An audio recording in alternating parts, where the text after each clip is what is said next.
شام کی چائے پی رہے تھے کہ دروازے کی گھنٹی بجی۔ فرزانہ ایک دم اٹھتے ہوئے بولی، معلوم ہوتا ہے پروفیسر انکل آئے ہیں۔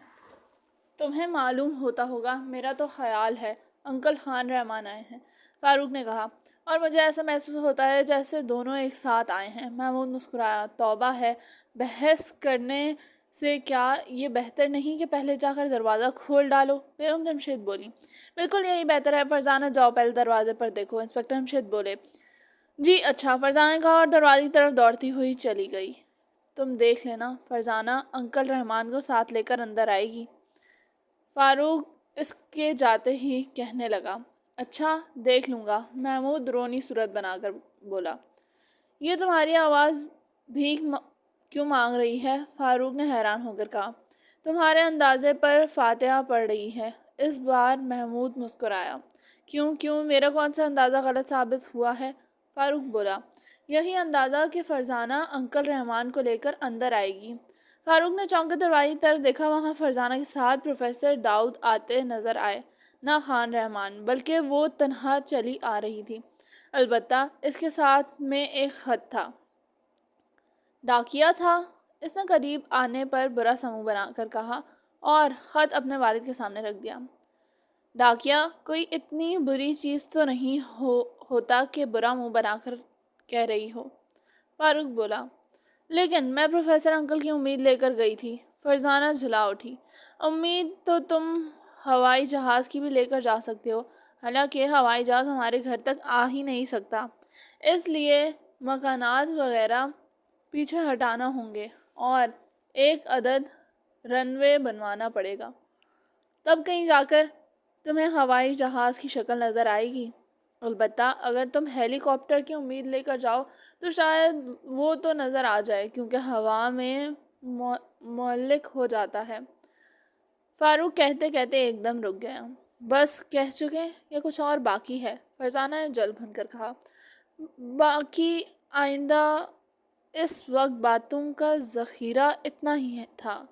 فاروق شریر لہجے میں مسکرایا، شکر ہے خدا کا۔ فرزانہ نے اطمینان کا سانس لیتے ہوئے کہا، تم نے اس مرتبہ یہ نہیں کہا کہ میری زبان کینچی کی طرح چل رہی ہے؟ فاروق نے گویا حیرت کا مظاہرہ کیا، پرانی بات ہو چکی، اب تو یہ راکٹ کی طرح چلنے لگی ہے۔ فرزانہ جل کر بولی، ارے سچ؟ پھر تو ہم چاند پر بھی جا سکتے ہیں اس پر بیٹھ کر۔ فاروق نے خوش ہو کر کہا، چاند پر جا کر کیا کرو گے؟ وہاں تو لوگ پہلے ہی قبضہ جما چکے ہیں، تم تو اپنی زبان پر بیٹھ کر سورج پر چلے جاؤ۔ فرزانہ نے مسکرا کر کہا، ہاں بیچارہ سورج۔ فاروق نے ٹھنڈا سانس لیا، یہ تم سورج کو بیچارہ کیوں کہہ رہے ہو؟ محمود نے حیران ہو کر پوچھا، وہ یہ سوچ کر کتنا کرتا ہوگا کہ دنیا والے چاند پر جانے کے لیے تو ہر روز کوشش کرتے رہتے ہیں، کبھی مجھے غریب پر آنے کا خیال تک دل میں نہیں لاتے۔ بات تو ٹھیک ہے، آخر لوگ سورج پر جانے کی کوشش کیوں نہیں کرتے؟ اس مرتبہ بیگم جمشید بول اٹھی، جل کر راکھ ہو نہ جائے نا، اس لیے۔ محمود نے کہا، دیکھا امی جان مجھے راکھ بنانا چاہتی ہے، ابھی سورج پر جانے کا مشورہ دے رہی تھی۔ فاروق نے فرزانہ کو کھا جانے والی نظروں سے دیکھا، یہ مشورہ اس لیے دے رہی تھی کہ تمہاری راکٹ کی طرح چلنے والی زبان سے کسی طرح چھٹکارا مل جائے۔ فرزانہ مسکرائی، ٹھیک ہے، اگر امی جان اجازت دے دیں تو میں تمہاری خاطر سورج پر جا کر آباد ہونے کے لیے تیار ہوں، لیکن تمہیں ناراض کرنا پسند نہیں کرتا۔ فاروق نے معصومانہ انداز میں کہا، اوہو یہ میں کیا سن رہی ہوں؟ فرزانہ نے معصومی حیرت کا اظہار کیا، ماشاء اللہ تمہارے کان کافی تیز ہیں۔ فاروق نے طنزیہ لہجے میں کہا، خدا اتنے لمبے اور بڑے بڑے کان کسی کو نہ دے۔ محمود نے اپنے کانوں کو ہاتھ لگاتے ہوئے کہا، میرے کان لمبے کب ہیں؟ فرزانہ نے جھلا کر کہا، ہاتھی کے کانوں سے تو کیا کم ہوں گے؟ فاروق مسکرایا، بیگم جمشید مسکرا دیں۔ اس وقت محمود کی نظر اپنے والد پر پڑی، ان کے چہرے سے وہ مسکراہٹ غائب تھی جو ان کی باتیں سن کر نمودار ہو رہی تھی۔ مسکراہٹ کی جگہ اب گہری سنجیدگی نے لے لی تھی، بلکہ اب وہ کچھ فکر مند سے لگ رہے تھے۔ محمود کے ساتھ ساتھ فاروق، فرزانہ اور بیگم جمشید نے بھی ان کی طرف دیکھا اور پھر چونک اٹھے۔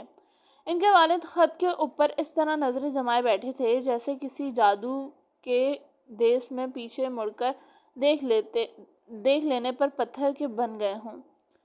انہوں نے انسپکٹر جمشید کو اپنی پوری زندگی میں کبھی اس قدر سنجیدہ نہیں دیکھا تھا۔ ان کے دیکھتے ہی دیکھتے انہوں نے خط کے الفاظ کو دوسری اور تیسری مرتبہ پڑھا۔ آخر ان سے رہا نہ گیا۔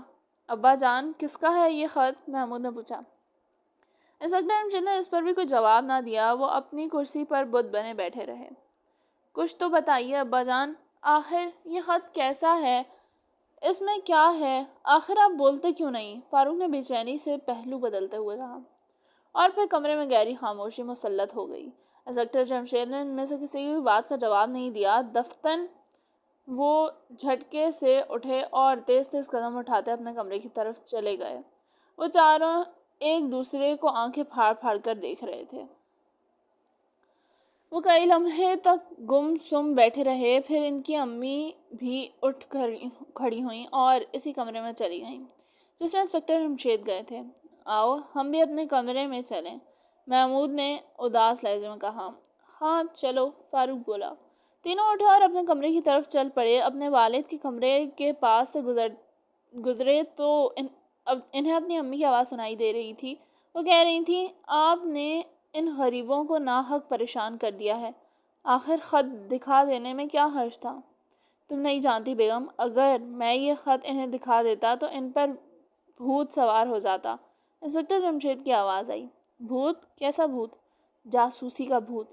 کیا مطلب؟ بیگم جمشید کی حیرت زدہ آواز سنائی دی۔ بس اس سے زیادہ تو میں بھی نہیں تمہیں بھی نہیں بتاؤں گا، کہیں تم انہیں نہ بتا دو۔ نہ بتائیں، مجھے ایسی باتوں سے دلچسپی نہیں۔ کمرے میں خاموشی چھا گئی۔ تینوں دبے پاؤں چلتے ہوئے اپنے کمرے میں آ گئے۔ تو وہ خط پڑھ کر ہم پر جاسوسی کا بھوت سوار ہو جائے گا؟ فاروق کے منہ سے نکلا۔ اب تو ہم اس خط کو ضرور پڑھیں گے، فرزانہ نے کہا۔ سوچ لو، ابا جان اس کے حق میں نہیں ہے، محمود نے فکر مند ہو کر کہا۔ جب وہ سو جائیں گے تو ہم کمرے میں چلے جائیں گے، فرزانہ نے ترکیب بتائی۔ ان کی اجازت کے بغیر خط پڑھنا مناسب نہیں ہوگا، محمود بولا۔ انہیں پتہ بھی نہیں چلے گا، فاروق بولا۔ آخر کیسے؟ میرا خیال ہے انہیں فوراً معلوم ہو جائے گا، محمود نے الجھ کر کہا۔ محمود ٹھیک ہی کہتا ہے، ابا جان ہماری چوری ضرور پکڑ لیں گے، فرزانہ بولی۔ تب پھر کیا ہم خط کے راز کو کبھی نہیں جان سکیں گے؟ فاروق نے مایوس ہو کر کہا۔ ابا جان یہی چاہتے ہیں کہ اس خط کو نہ پڑھا جائے، یہی بات تو ہماری الجھن میں اضافہ کر رہی ہے۔ اگر وہ منع نہ کرتے تو کبھی بھی ہم اسے پڑھنے کے لیے اتنے بے چین نہ ہوتے، فرزانہ بولی۔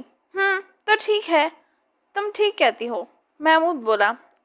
اوہ، اچانک محمود کے فاروق کے منہ سے نکلا۔ وہ کسی خیال کے آنے پر چونکا تھا۔ کیا ہوا؟ کیا کوئی بھوت نظر آ گیا؟ فرزانہ نے اس کا مذاق اڑایا۔ کہیں ابا جان نے یہ سب کچھ ہمارے شوق کو ابھارنے کے لیے تو نہیں کیا؟ فاروق نے کھوئے کھوئے انداز میں کہا۔ ہو سکتا ہے کہ وہ یہ خط پڑھتے پڑھتے جان بوجھ کر سنجیدہ ہو گئے ہوں تاکہ ہمارے شوق اور تجسس کا اندازہ لگا سکیں۔ تمہارا خیال ٹھیک ہی معلوم ہوتا ہے، ورنہ ابا جان تو کبھی اتنے سنجیدہ نہیں ہوتے، محمود نے سر ہلایا۔ تو پھر اب کیا خیال ہے؟ فرزانہ بولی۔ ٹھیک ہے، اب ہم اس خط کو ضرور پڑھیں گے، شاید ابا جان ہمارے امتحان لینا چاہتے ہیں، فاروق نے فیصلہ کن انداز میں کہا۔ اس لیے ہمیں رات ہونے کا انتظار کرنا پڑے گا، ابا جان 10 بجے سے پہلے نہیں سوئیں گے تو ہمیں ہی کب نیند آئے گی۔ رات کا کھانا کھانے کے بعد وہ ایک بار پھر اپنے کمرے میں آ گئے۔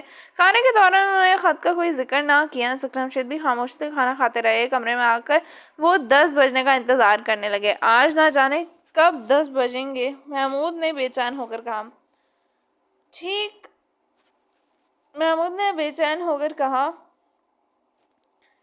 اس وقت بجیں گے جس وقت کل بجے تھے، فرزانہ نے اس کی بے چینی سے لطف اٹھاتے ہوئے کہا۔ کیوں نہ بیٹھ کر اسکول کا کام کریں، فاروق نے تجویز پیش کی۔ اس میں بھی دل نہیں لگے گا، محمود بولا۔ یا اللہ، اس خط نے تو ہمارا سکون ہی لوٹ لیا ہے، جانے اس میں کیا ہے، فاروق نے کہا۔ معاملہ پراسرار ضرور ہے، مجھے تو اس خط سے خطرے کی بو آ رہی ہے، فاروق بولا۔ خط تو ابا جان کے کمرے میں ہے، تمہیں یہاں بو کیسے آ رہی ہے؟ فرزانہ مسکرائی۔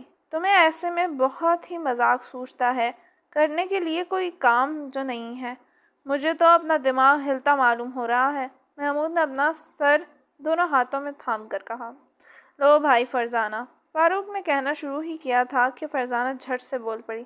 لاؤ بھائی فاروق، توبہ ہے، تم سے میں یہ کہہ رہا تھا کہ محمود تو گیا کام سے، اس کا تو ہلنے لگا دماغ، اور تمہاری باتیں میرے دماغ بھی ہلائے دے رہی ہیں۔ فرزانہ بولی۔ ذرا گھڑی پر بھی نظر ڈالو، کہیں 10 نہ بج جائیں، فاروق نے کہا۔ محمود نے کلائی پر بندھی ہوئی گھڑی پر نظر ماری۔ 10 بجنے میں صرف 2 منٹ باقی تھے۔ صرف 2 منٹ باقی ہیں؟ تب تو چلنا چاہیے۔ ابا جان گھڑی دیکھ کر تو سوتے نہیں۔ فرزانہ بولی۔ ابھی ان کی نیند کچی ہوگی، چند منٹ اور انتظار کرو۔ اف، یہ چند منٹ! آخر 10:15 بجے تینوں اپنے کمرے میں سے نکلے۔ پورے مکان میں تاریکی چھائی ہوئی تھی اور گہری خاموشی مسلط تھی۔ وہ دبے پاؤں اپنے والد کے کمرے کے دروازے پر آئے اور کان لگا کر اندر کی آواز سننے کی کوشش کی، لیکن اندر بھی بالکل خاموشی طاری تھی۔ شاید ان کے والدین سو چکے تھے۔ انہوں نے ایک دوسرے کی طرف دیکھا، آنکھوں ہی آنکھوں میں اشارے ہوئے اور پھر محمود نے دروازہ تھوڑا سا دھکیلا۔ دروازہ کھلتا چلا گیا۔ یہ بات تو انہیں معلوم ہی تھی کہ انسپکٹر جمشید کمرے کے دروازے کو اندر سے بند کر کے نہیں سوتے۔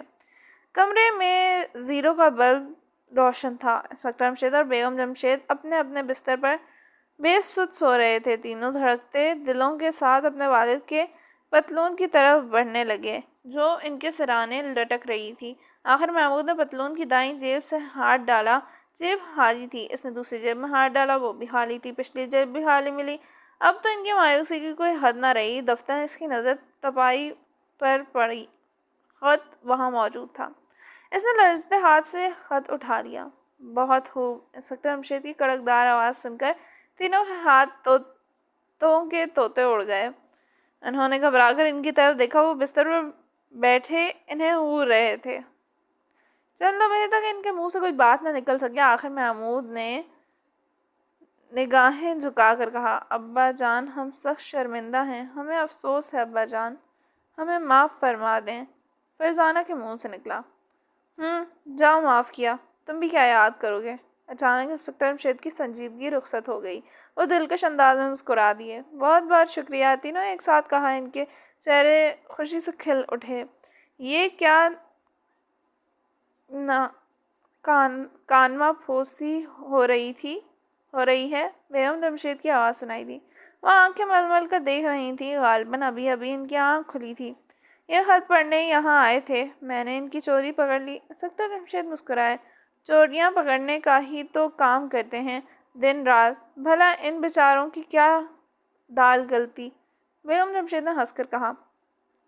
اچھا ابا جان، ہم چلتے ہیں، محمود نے کہا اور تینوں جانے کے لیے مڑے۔ اس دوران میں محمود خط دوبارہ تپائی پر رکھ چکا تھا۔ کیا یہ خط پڑھ چکے ہیں؟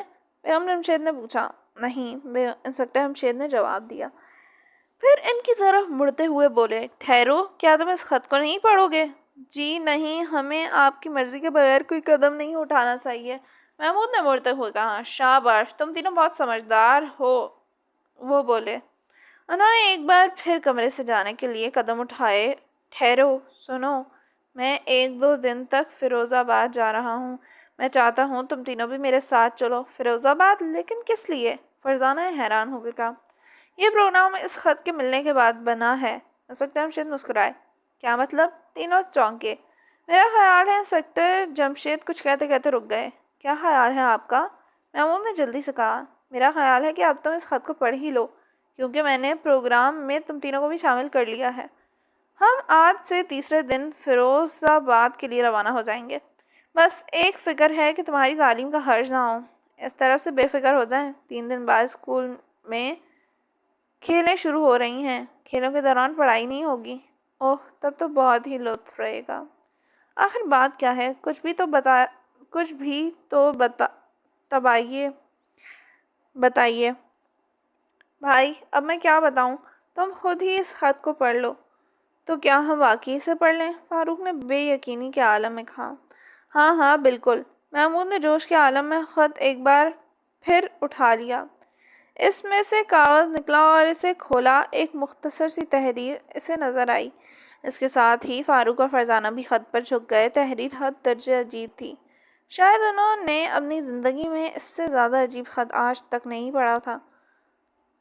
لکھا تھا، میں ایک چور ہوں اور فیروز آباد میں رہتا ہوں۔ میں نے فیروز آباد میں آج سے 1 سال پہلے ایک چوری کی تھی۔ چوری فیروز آباد کے سب سے مالدار آدمی کے گھر کی تھی۔ اس کے تقریباً 1 لاکھ روپے زیورات چرا لیے تھے۔ آج تک پولیس لاکھ کوشش کے باوجود بھی مجھے گرفتار نہیں کر سکی۔ اس نے تمہاری بہت تعریف سنی ہے، اس لیے میں تمہیں فیروز آباد آنے کی دعوت دیتا ہوں۔ یہاں اگر چوری کا مال برآمد کر کے اور مجھے گرفتار کر کے دکھا دو تو میں دعوے سے کہہ سکتا ہوں کہ تم قیامت تک زیورات کا اور میرا پتہ نہیں چلا سکتے۔ تمہیں فیروز آباد سے ناکامی کا سامنا کرتے ہوئے واپس جانا ہوگا۔ جس دن تم یہاں سے واپس جا رہے ہوگے تمہیں میری طرف سے چوری کے زیورات میں سے ایک زیور تمہیں ملے گا، کیونکہ یہاں تمہیں دعوت دے کر میں خود بلا رہا ہوں۔ وہ زیور تمہارے اخراجات اور تکلیف کا بل ہوگا۔ اور ہاں، اپنے تینوں ذہین بچوں کو ساتھ لانا نہ بھولنا۔ میں ان کی بہت تعریف سنی ہے، میں انہیں بھی دیکھنا چاہتا ہوں۔ تمہاری شہرت کا پول کھول کے رہوں گا۔ اخبارات تمہارا مذاق اڑائیں گے۔ فیروز آباد کا چور۔ تینوں نے ایک عجیب و غریب خط کو بار بار پڑھا اور پھر اپنے والد کی طرف دیکھا۔ ان کے چہرے پر ایک پراسرار مسکراہٹ تھی۔ دوسرے دن انسپکٹر جمشید نے چھٹی کی طرح ڈی آئی جی صاحب کے سامنے رکھی تو انہوں نے حیران ہو کر پوچھا، چھٹی کی کیا ضرورت پڑ گئی؟ جی ایک چور کے ہاں میری دعوت ہے۔ وہ مسکرائے۔ کیا مطلب؟ ڈی آئی جی صاحب چونکے۔ یہ ملاحظہ فرمائیے۔ انہوں نے جیب سے چور کا خط نکال کر ان کے سامنے رکھ دیا۔ ڈی آئی جی صاحب نے خط پڑھا اور حیران رہ گئے۔ کمال ہے، آج کل مجرموں کی ہمت اتنی بڑھ گئی ہے۔ ضرور یہ کوئی زندہ دل چور ہے۔ زندہ دل نہیں، شیخی خوار۔ اسے گھمنڈ ہے کہ 1 سال گزرنے پر بھی کوئی اسے نہیں پکڑ سکا۔ تو تمہیں جانے کی کیا ضرورت ہے؟ فیروز آباد والے جانے۔ لیکن جناب، اس نے مجھے پکارا ہے، نہ صرف مجھے بلکہ میرے بچوں کو بھی۔ چھوڑو بھائی، گھٹیا لوگ ایسی حرکتیں کیا ہی کرتے ہیں۔ ٹھیک ہے، آپ نہیں چاہتے تو نہیں جاتا، لیکن اتنا سوچ لیجئے کہ اگر اس نے اس قسم کے مضمون کا خط کسی بھی اخبار میں چھپوا دیا اور نیچے یہ بھی لکھ دیا کہ اس کی دعوت کا کوئی جواب نہیں دیا گیا تو لوگ طرح طرح کی باتیں بنائیں گے۔ کچھ ایسے بھی ہیں جو مجھ سے جلتے ہیں، وہ تو انگلیاں اٹھائیں گے۔ تم ٹھیک کہتے ہو، یہ تو میں نے سوچا ہی نہیں۔ لاؤ، میں رخصت منظور کیے دیتا ہوں۔ کب جا رہے ہو تم؟ جی 2 دن بعد۔ کیوں 2 دن بعد کیوں؟ 2 دن بعد بچے فارغ ہو جائیں گے۔ ارے تو کیا ابھی انہیں بھی لے جانے کا ارادہ ہے؟ ڈی آئی جی صاحب نے حیران ہو کر پوچھا۔ جی ہاں، چور نے انہیں بھی بلایا ہے۔ اچھا۔ یہ کہہ کر وہ چھٹی کی درخواست پر لکھنے کے لیے جھک گئے۔ وہاں سے فارغ ہو کر وہ اپنے دفتر آئے اور ایک بار پھر چور کا خط نکال کر پڑھنے لگے۔ اس وقت سب انسپکٹر اکرام اندر داخل ہوئے۔ میں نے سنا ہے آپ رخصت پر جا رہے ہیں۔ ہاں اکرام، لیکن کیوں؟ کہاں جا رہے ہیں آپ؟ لو، پڑھ لو تم بھی۔ انہوں نے خط اس کی طرف بڑھا دیا۔ اکرام نے خط پڑھا اور بے تحاشا ہنسنے لگا۔ یہ چور بھی عجب ستم ظریف ہے۔ اگر پکڑا نہیں گیا تو اسے تو خدا کا شکر ادا کرنا چاہیے تھا، نہ کہ آپ کو دعوت دے بیٹھتا۔ کچھ ہوتے ہیں ایسے بھی سرپھرے۔ تو کیا میں بھی آپ کے ساتھ چل رہا ہوں؟ اکرام نے پوچھا۔ نہیں، اگر ضرورت پڑی تو بلوا لوں گا۔ جی اچھا، پھر آپ نے کیا سوچا؟ آخر آپ اسے پکڑیں گے؟ واقعی 1 سال پہلے کا ہے، اس کا سراغ لگانا اتنا آسان نہیں ہوگا۔ 2-1 دن کی بات ہوتی تو سراغ لگایا بھی جا سکتا تھا۔ موقع واردات پر کچھ نشانات ڈھونڈے جا سکتے تھے، لیکن ان حالات میں نہیں سمجھتا کہ آپ کس طرح اس تک پہنچ سکیں گے۔ یہ کام مشکل تو ضرور ثابت ہو سکتا ہے، لیکن ناممکن نہیں۔ انسپکٹر جمشید نے مضبوط لہجے میں کہا۔ کیا آپ نے کوئی طریقہ سوچ لیا ہے؟ نہیں بھائی نہیں، وہیں جا کر جائزہ لوں گا۔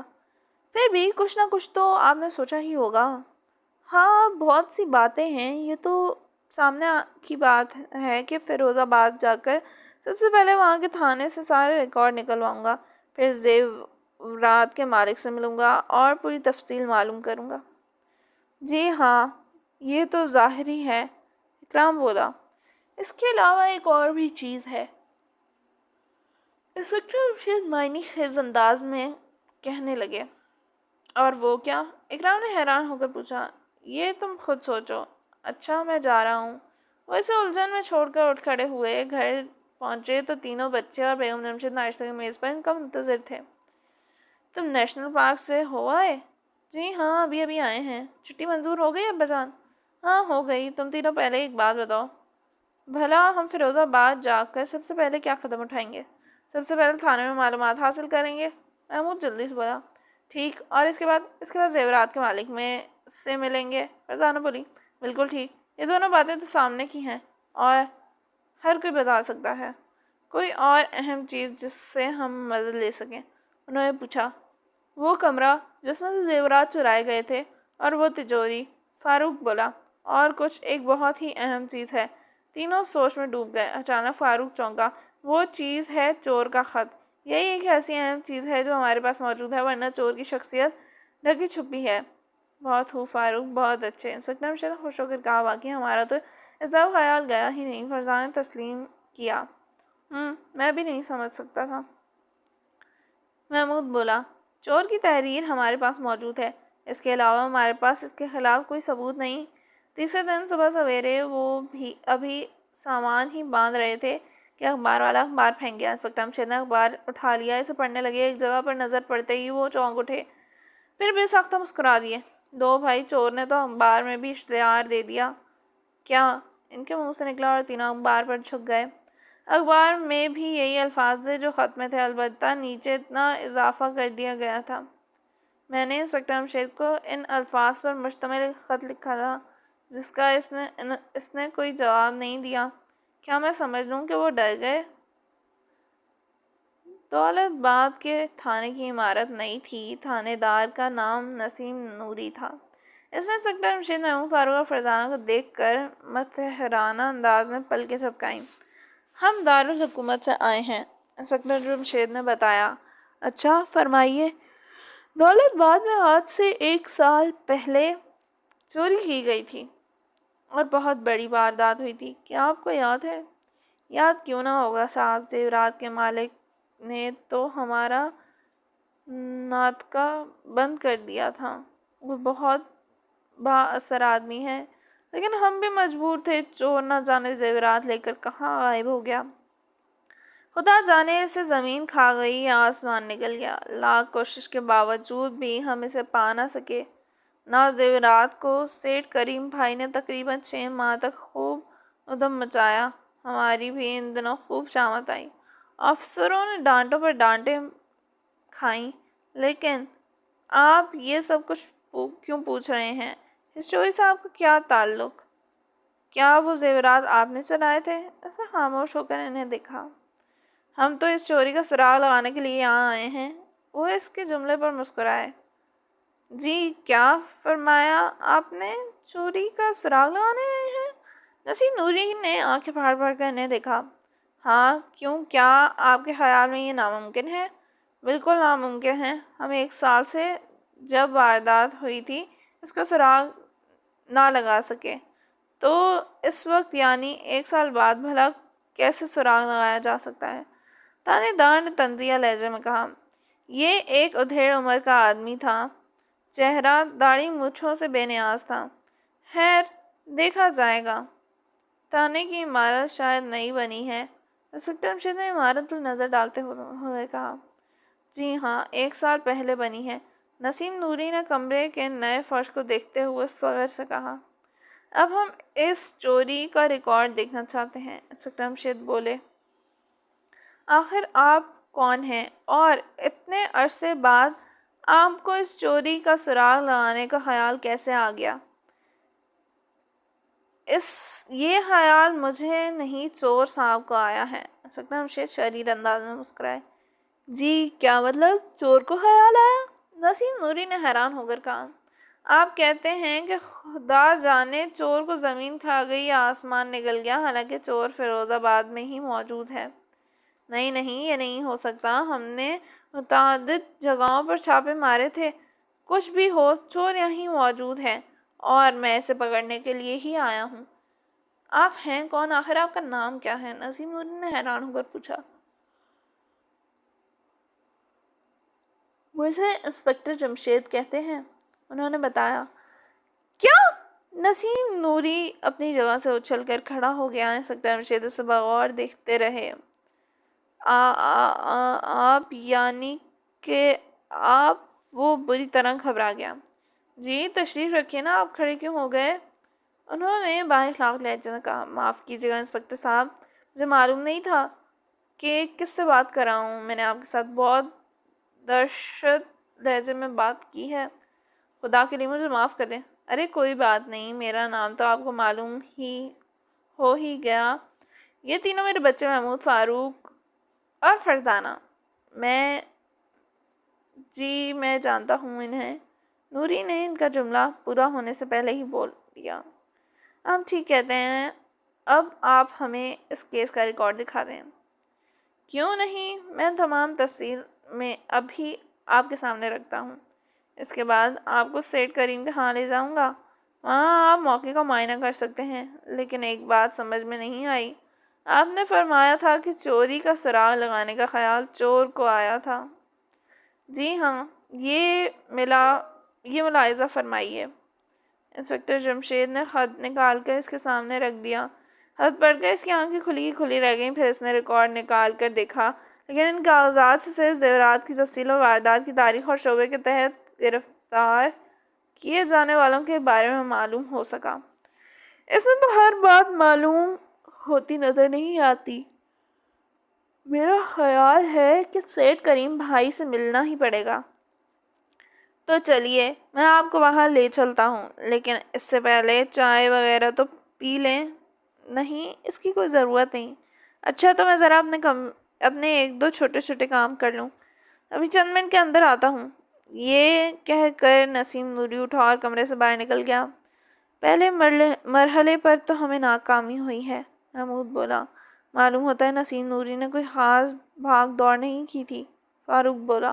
ہو سکتا ہے یہ بالکل اناڑی ہو، فرزانہ مسکرائی۔ ہاں یہ بھی ممکن ہے، محمود بولا۔ چور بھی تو معمولی ذہانت کا آدمی معلوم نہیں ہوتا، اسے اپنے اوپر حد سے زیادہ اعتماد ہے، اسی لیے تو اس نے مجھے خط لکھتے کی جرات کی ہے، انسپکٹر جمشید بولے۔ لیکن ابا جان، اس کا اپنے اوپر اس حد تک اعتماد کرنا ہی اسے لے ڈوبے گا۔ تم ٹھیک کہتے ہو، مجرم چاہے کتنا ہی عقل مند کیوں نہ ہو، چالاک کیوں نہ ہو، اس سے کوئی نہ کوئی غلطی ہو ہی جاتی ہے، اور یہ خط لکھنا اس کی بہت زبردست غلطی ہے، انسپکٹر جمشید بولے۔ یہ نسیم نوری کہاں رہ گیا؟ محمود نے کمرے سے باہر نظر ڈالتے ہوئے کہا۔ باہر موسم بہار کی خوشگوار دھوپ پھیلی ہوئی تھی۔ کچھ دیر تک وہ اسی طرح باتیں کرتے رہے، پھر نسیم نوری اندر داخل ہوا۔ معافی چاہتا ہوں، ذرا مجھے دیر لگ گئی، اس نے کہا۔ وہ اس کے ساتھ باہر نکلے، یہاں جیپ تیار کھڑی تھی۔ نسیم نوری نے انہیں بیٹھنے کا اشارہ کیا تو انسپکٹر جمشید بولے، نہیں اس کی ضرورت نہیں، ہم ٹیکسی سے چلیں گے۔ کیوں؟ جب جیپ موجود ہے تو ٹیکسی کی کیا ضرورت ہے؟ جیپ آپ کو سرکاری کاموں کے لیے ملی ہے، ہم اس وقت آپ میرے ساتھ چل رہے ہیں، اور میں سرکاری طور پر اس کیس کی تفتیش نہیں کر رہا ہوں، غیر سرکاری کاموں کے لیے سرکاری جیپ استعمال کرنا جائز نہیں۔ اوہ، نسیم نوری کے منہ سے نکلا۔ وہ انہیں ہنسی عجیب سی نظروں سے دیکھ رہا تھا، جیسے وہ کسی دوسری دنیا کی مخلوق ہوں۔ آخر وہ سڑک پر نکل آئے۔ نسیم نوری نے پاس سے گزرتی ہوئی ایک ٹیکسی کو روکنے کا اشارہ کیا۔ اس وقت ایک لڑکا ان کے پاس پہنچا اور انسپکٹر جمشید کی طرف ایک لفافہ بڑھا کر بولا، کوئی صاحب یہ آپ کو دینے کا کہہ گئے ہیں۔ یہ کہہ کر لڑکا سڑک پار کر کے بھیڑ میں گم ہو گیا۔ انسپکٹر جمشید نے حیرت زدہ انداز میں لفافے کا کاغذ نکالا، اس پہ لکھا تھا مجھے تمہارے آنے کی بہت خوشی ہوئی ہے انسپکٹر جمشید. میرا خیال تھا تم نہیں آؤ گے. اب آئے گا زندگی کا صحیح لطف. فیروز آباد کا چور. ایک بہت بڑی کوٹھی کے سامنے وہ ٹیکسی سے اتر گئے. نسیم نوری نے کوٹھی کے دروازے پر لگا بٹن دبایا. اندر کہیں گھنٹی کی بجنے کی آواز آئی. چند سیکنڈ بعد ہی ایک داڑھی والے بوڑھا آدمی نے دروازہ کھول دیا. اس کی آنکھوں پر نظر کی اینک لگی تھی. ناک لمبی تھی. اس نے پلکیں جھپک جھپک کر انہیں دیکھا جیسے کسی عجیب و غریب مخلوق کو دیکھ پایا ہو. پھر کہنے لگا، میرا نام ایماندار خان ہے. آپ لوگ مجھ سے ملنا چاہتے ہیں؟ وہ اس کا نام اور اگلا جملہ سن کر مسکرائے بغیر نہ رہ سکے. نسیم نوری نے جلدی سے کہا، بابا ایماندار خان، تم نے مجھے پہچانا نہیں. میں فیروز آباد کا تھانے دار ہوں اور ہم لوگ سیٹھ کریم بھائی سے ملنے آئے ہیں. تھانے دار صاحب؟ اوہ، اب یاد آیا. 1 سال پہلے آپ ہمارے ہاں کچھ زیادہ ہی آنا جانا تھا. تو کیا سیٹھ صاحب کے زیورات مل گئے ہیں؟ آپ نے چوروں کو پکڑ لیا؟ تو یہ زیورات کے چور ہیں؟ بوڑھے نے خوش ہو کر کہا. ارے نہیں بڑے میاں، یہ بات نہیں ہے. بہرحال تم سیٹھ صاحب کو ہمارے آنے کی اطلاع دو. جی اچھا، اس نے کہا اور انہیں اندر آنے کا اشارہ کر دیا.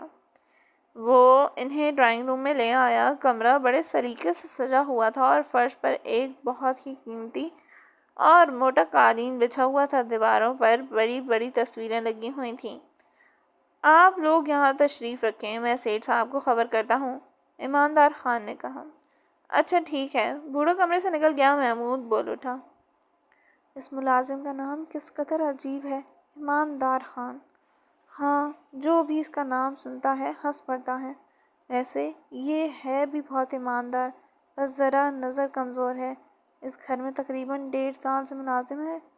سیٹھ کریم بھائی کافی دولت مند لگتے ہیں. انسپکٹر جمشید کمرے کی ساز و سامان کو دیکھتے ہوئے بولے. جی ہاں، لکھ پتی آدمی ہیں. معلوم ہوتا ہے انہوں نے یہ کوٹھی نئی بنوائی ہے. فاروق بولا. جی ہاں، یہ ابھی 6 ماہ پہلے ہی مکمل ہوئی ہے. اس کا مطلب یہ ہوا جن دنوں چوری ہوئی تھی یہ عمارت بن رہی تھی. محمود نے پوچھا. جی ہاں، اس کوٹھی سے پہلے وہ ایک حویلی میں رہتے تھے. تقریباً 1 سال پہلے ہی اس کوٹھی میں منتقل ہوئے ہیں، نسیم نوری نے بتایا. کیا انہوں نے وہ حویلی فروخت کر دی؟ انسپکٹر جمشید نے چونک کر پوچھا. جی نہیں تو بھلا انہیں بیچنے کی کیا ضرورت ہے؟ ان کے پاس دولت کی کیا کمی ہے؟ تو وہ بند پڑی رہتی ہوگی. جی ہاں.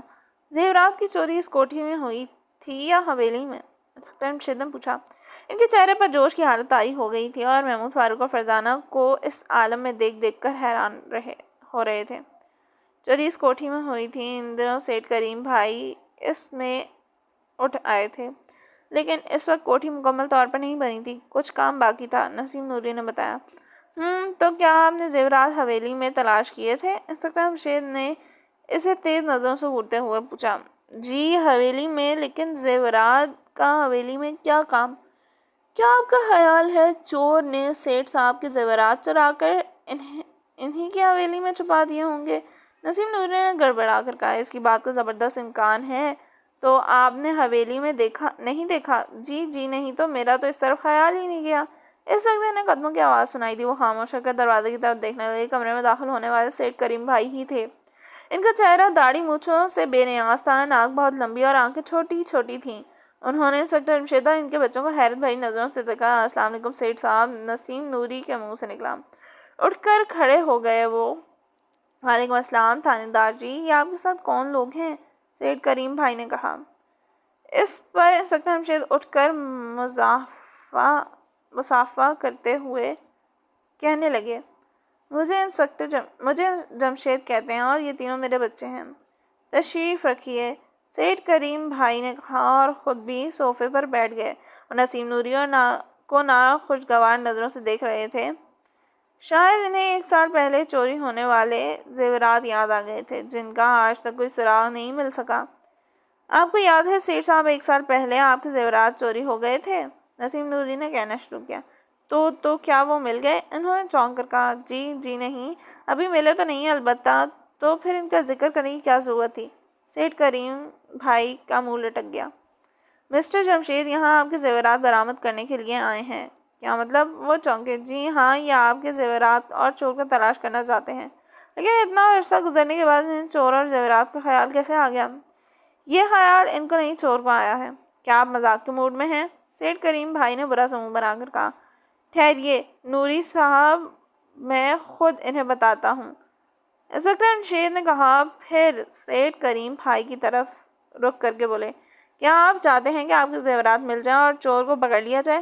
بھلا میں کیوں نہیں چاہوں گا، میں تو ان زیورات کو تلاش کرنے والے کو 1/4 حصہ تک دینے کو تیار ہو گیا تھا۔ مجھے آپ کے 1/4 حصے کی کوئی دلچسپی نہیں ہے۔ تو پھر آپ کو کس چیز سے دلچسپی ہے؟ سیٹھ کریم بھائی نے حیران ہو کر پوچھا۔ چور سے، انسپکٹر رمشید کے الفاظ منہ میں ہی رہ گئے۔ اسی وقت دروازہ کھلا، سب نے چونک کر دروازے کی طرف دیکھا۔ وہاں سیاہ کپڑوں میں ملبوس ایک شخص سر پر ہیٹ اوڑھے اور آنکھوں پر سیاہ اینک لگائے دروازے میں تنا کھڑا تھا۔ اس کے ہاتھوں میں ایک پستول تھا جس کی نال ان کی طرف اٹھی ہوئی تھی۔ وہ دھک سے رہ گئے۔ آصف، یہ کیا مذاق ہے؟ دیکھتے نہیں یہاں کچھ مہمان بیٹھے ہیں؟ سیٹھ کریم بھائی نے دروازے میں کھڑے سیاہ پوش سے چلا کر کہا۔ ان کے چہرے پر ناگور سی شکنیں ابھر آئی تھیں۔ اوہ مہمان، وہ تو میں بھی دیکھ رہا ہوں، لیکن اس وقت مجھے آپ سے ایک ضروری کام ہے، اس نے آگے آتے ہوئے کہا۔ بعد میں بات کرنا، میں اس وقت بہت ضروری گفتگو کر رہا ہوں۔ جی نہیں، میرا کام پہلے، اس نے اٹل لہجے میں کہا۔ جلدی بکو، کیا بات ہے؟ انہوں نے جھنجھلا کر کہا۔ مجھے اس وقت 2000 روپے کی ضرورت ہے، اس نے لاپرواہی سے کہا۔ رسید لکھ دو، میں چیک لکھے دیتا ہوں، سیٹھ کریم نے برا سا منہ بنا کر کہا۔ یہ ہوئی نا بات، مجھے معلوم تھا کہ آپ انکار نہیں کریں گے، اس لیے میں رسید پہلے ہی لکھ لایا ہوں۔ یہ لیجیے، اس نے جیب سے ایک کاغذ نکالتے ہوئے کہا۔ سیٹھ کریم بھائی نے کاغذ لیا، اسے سرسری نظر سے دیکھا، اسے میز پر رکھا اور جیب سے چیک بک نکالتے ہوئے میز پر رکھ کر چیک لکھنے لگے۔ انسپکٹر رمشید اور تینوں بچے حیرت زدہ ہو کر یہ سب کچھ دیکھ رہے تھے۔ ان کی سمجھ میں یہ معاملہ بالکل نہیں آیا تھا۔ ان کے ذہنوں میں طرح طرح کے سوال اٹھ رہے تھے۔ سیٹھ کریم بھائی نے چیک لکھ کر اس کی طرف بڑھا دیا اور بولے، یہ لو اور دفع ہو جاؤ۔ ابھی ہو جاتا ہوں، مانتے ہیں نا انکل، آخر آپ کا بھتیجا ہی ٹھہرا، آپ سے پیسے نکلوا ہی لیے نا۔ اور پھر اس قصبے میں مجھ سے بڑا جاسوس کون ہو سکتا ہے؟ اس نے بےہودہ انداز میں کہا۔ جاسوس کے بچے، اب یہاں سے چلتے پھرتے نظر آؤ ورنہ بری طرح پیش آؤں گا۔ وہ تو آپ آتے ہی رہتے ہیں۔ اچھا انکل، ضرورت پڑنے پر پھر آپ کو تکلیف دوں گا۔ ٹھہرو، ایک بات سنتے جاؤ، رات کو 10 بجے سے پہلے گھر آ جایا کرو ورنہ دروازہ بند ملا کرے گا۔ کوئی بات نہیں، میں دیوار پھلانگنا جانتا ہوں۔ وہ زور سے ہنسا اور کمرے سے باہر نکل گیا۔ معاف کیجیے گا انسپکٹر صاحب، یہ میرا نالائق بھتیجا ہے، آوارہ ہے، جواری ہے۔ اس کے ماں باپ کہاں ہیں؟ اس کی ماں تو بچپن میں ہی اللہ کو پیاری ہو گئی تھی، البتہ اس کا باپ یعنی میرا چھوٹا بھائی لاپتہ ہے۔ سیٹھ کریم کی آنکھوں میں آنسو بھر آئے۔ لاپتہ ہے؟ کیا مطلب؟ یہ ابھی 10 سال کا تھا کہ ایک رات وہ گھر سے غائب ہو گیا۔ اوہ، کیا آپ نے اسے تلاش کر آنے کی کوشش نہیں کی؟ انسپکٹر رمشید نے پوچھا۔ یہ آج سے 10 سال پہلے کی بات ہے، میں نے ہر ممکن کوشش کی تھی لیکن وہ کہیں نہیں مل سکا۔ اس دن سے میں اسے اپنے ساتھ ہی رکھتا ہوں اور نہ جانے کب اس کا باپ آ جائے۔ جاتے وقت وہ اپنی ساری نقدی اپنے کمرے کی تجوری میں چھوڑ گیا اور چابیاں تجوری میں لگی تھیں، لیکن بڑا ہونے پر آصف آوارہ ہو گیا، اب ہر وقت جوا کھیلتا رہتا ہے۔ یہی وجہ ہے کہ جب بھی مجھ سے پیسے مانگتا ہے تو میں اس سے رسید لکھواتا ہوں تاکہ کل کو اگر اس کا باپ لوٹ آئے تو میں اس سے حساب دے سکوں۔ آپ اسے سمجھاتے کیوں نہیں ہیں؟ دن رات سمجھاتا رہتا ہوں لیکن سمجھنے کی منزل سے گزر چکا ہے۔ یہ اپنے آپ کو قصبے کا سب سے بڑا جاسوس کہتا ہے اور اعلانیہ کہتا پھرتا ہے کہ کسی دن جاسوسی کا اتنا بڑا کارنامہ سر انجام دوں گا کہ ساری دنیا دنگ رہ جائے گی۔ آپ کے پاس اپنے بھائی کی کوئی تصویر ہوگی؟ جی ہاں، کئی ہوں گی، آپ کو دکھاؤں گا، سیٹھ کریم بھائی نے کہا۔ ان کا نام کیا ہے؟ عظیم۔ ہاں، تو ہم کیا بات کر رہے تھے؟ سیٹھ کریم بھائی نے دوبارہ پہلی بات پر آنے کے لیے کہا۔ بات ہو رہی تھی کہ زیورات کے چور کی۔ مجھے تو صرف چور سے دلچسپی ہے، انسپکٹر جمشید بولے۔ بات کچھ سمجھ میں نہیں آتی۔ بات آپ کی سمجھ میں یہ خط دیکھنے کے بعد بغیر نہیں آئے گی، انسپکٹر جمشید نے کہا اور خط نکال کر ان کو تھما دیا۔ جوں جوں وہ خط پڑھتے گئے ان کی حیرت میں اضافہ ہوتا گیا، ان کی آنکھیں پھیل گئیں۔ اف خدا، تو آپ وہ انسپکٹر جمشید ہیں؟ ارے مجھے معاف فرمائیں، آپ نے آتے ہی اپنا تعارف کیوں نہیں کروایا؟ سیٹھ کریم بھائی نے جوش کی حالت میں کپکپاتے ہوئے کہا۔ تھانے دار صاحب نے آپ کو میرا نام بتایا تو تھا، لیکن اس وقت انہوں نے تفصیل نہیں بتائی تھی۔ تو یہ تینوں آپ کے بچے ہیں، محمود، فاروق اور فرزانہ ہیں؟ جی ہاں، میں نے ان کے کارناموں کے بارے میں اخبارات میں بہت پڑھا ہے۔ آپ سے اور ان سے مل کر بہت خوشی ہوئی۔ اب مجھے امید ہے کہ زیورات ضرور مل جائیں گے۔ یہ کہتے ہوئے سیٹھ کریم بھائی نے میز کے پائے سے لگی گھنٹی کا بٹن دبایا۔ دوسرے ہی لمحے ایماندار خان اندر داخل ہوا۔ کیا حکم ہے سر؟ فوراً چائے لے کر آؤ۔ ارے اس کی ضرورت نہیں، انسپکٹر جمشید نے گھبرا کر کہا، لیکن ایماندار خان جا چکا تھا۔ اس وقت محمود کی نظر فرزانہ پر پڑی اور وہ حیران رہ گیا۔ فرزانہ میز پر رکھی اس رسید کو گھور رہی تھی جو ابھی ابھی آصف سیٹھ کریم بھائی کو دے گیا تھا۔ اس کی آنکھوں میں بے پناہ جوش کے آثار تھے، ایسا معلوم ہوتا ہے جیسے اس نے کوئی خاص بات معلوم کر لی ہو۔ وہ بھی رسید پر جھک گیا۔ فاروق نے اس تبدیلی کو فوراً محسوس کیا اور ان دونوں کے ساتھ اس کی نظریں بھی رسید پر جم گئیں۔ اچانک ان دونوں کے منہ سے نکلا، اوہ! ساتھ ہی ان کی آنکھوں میں بھی حیرت کے مارے پھیلتی چلی گئیں۔ انسپکٹر جمشید ان کی طرف متوجہ ہوئے تو انہوں نے دیکھا وہ تینوں آنکھیں پھاڑ پھاڑ کر اس رسید کو دیکھ رہے تھے۔ انہیں اس حالت میں دیکھ کر انسپکٹر جمشید کی حیرت کا ٹھکانہ نہ رہا۔ کیا بات ہے، تم آنکھیں پھاڑ پھاڑ کر اس رسید کی طرف کیوں دیکھ رہے ہو؟ انہوں نے پوچھا۔ ابا جان، اس رسید کو غور سے دیکھیں، کیا یہ تحریر چور کی تحریر سے ملتی جلتی نہیں ہے؟ فاروق نے کہا۔ اوہ! انسپکٹر جمشید کے منہ سے نکلا۔ پھر انہوں نے جیب سے خط نکال کر اس رسید کے برابر رکھ دیا اور سب کے سب ان پر جھک گئے۔ اچانک نسیم نوری کے منہ سے نکلا، خدا کی قسم، یہ دونوں تحریریں ملتی جلتی ہیں۔ اس کا مطلب ہے کہ آصف ہی چور ہے؟ تحریریں ملتی جلتی ضرور ہیں، لیکن ابھی یہ نہیں کہا جا سکتا کہ یہ واقعی ایک ہاتھ کی لکھی ہوئی ہیں، انسپکٹر جمشید بولے۔ تو پھر اس کا فیصلہ کیسے ہوگا؟ سیٹھ کریم بھائی نے بےتابی سے پوچھا۔ میں ان دونوں تحریروں پر آج رات غور کروں گا۔ اگر کسی نتیجے پر نہ پہنچ سکا تو تحریروں کے کسی ماہر سے مشورہ کر لیا جائے گا۔ اس کے علاوہ آصف سے بھی سوالات کرنے ہوں گے۔ کیا وہ اس وقت گھر میں ہوگا؟ جی نہیں، وہ گھر میں نہیں ٹکتا، پیسے لیتے ہی کسی جوا خانے میں چلا گیا ہوگا۔ اب رات کو 10 بجے سے پہلے اس کی واپسی نہیں ہوگی۔ خیر کوئی بات نہیں، ہم اس کی واپسی کا انتظار کریں گے، انسپکٹر جمشید بولے۔ میرا خیال ہے اب وہ واپس نہیں آئے گا، خود ہی جا کر اسے گرفتار کرنا ہوگا۔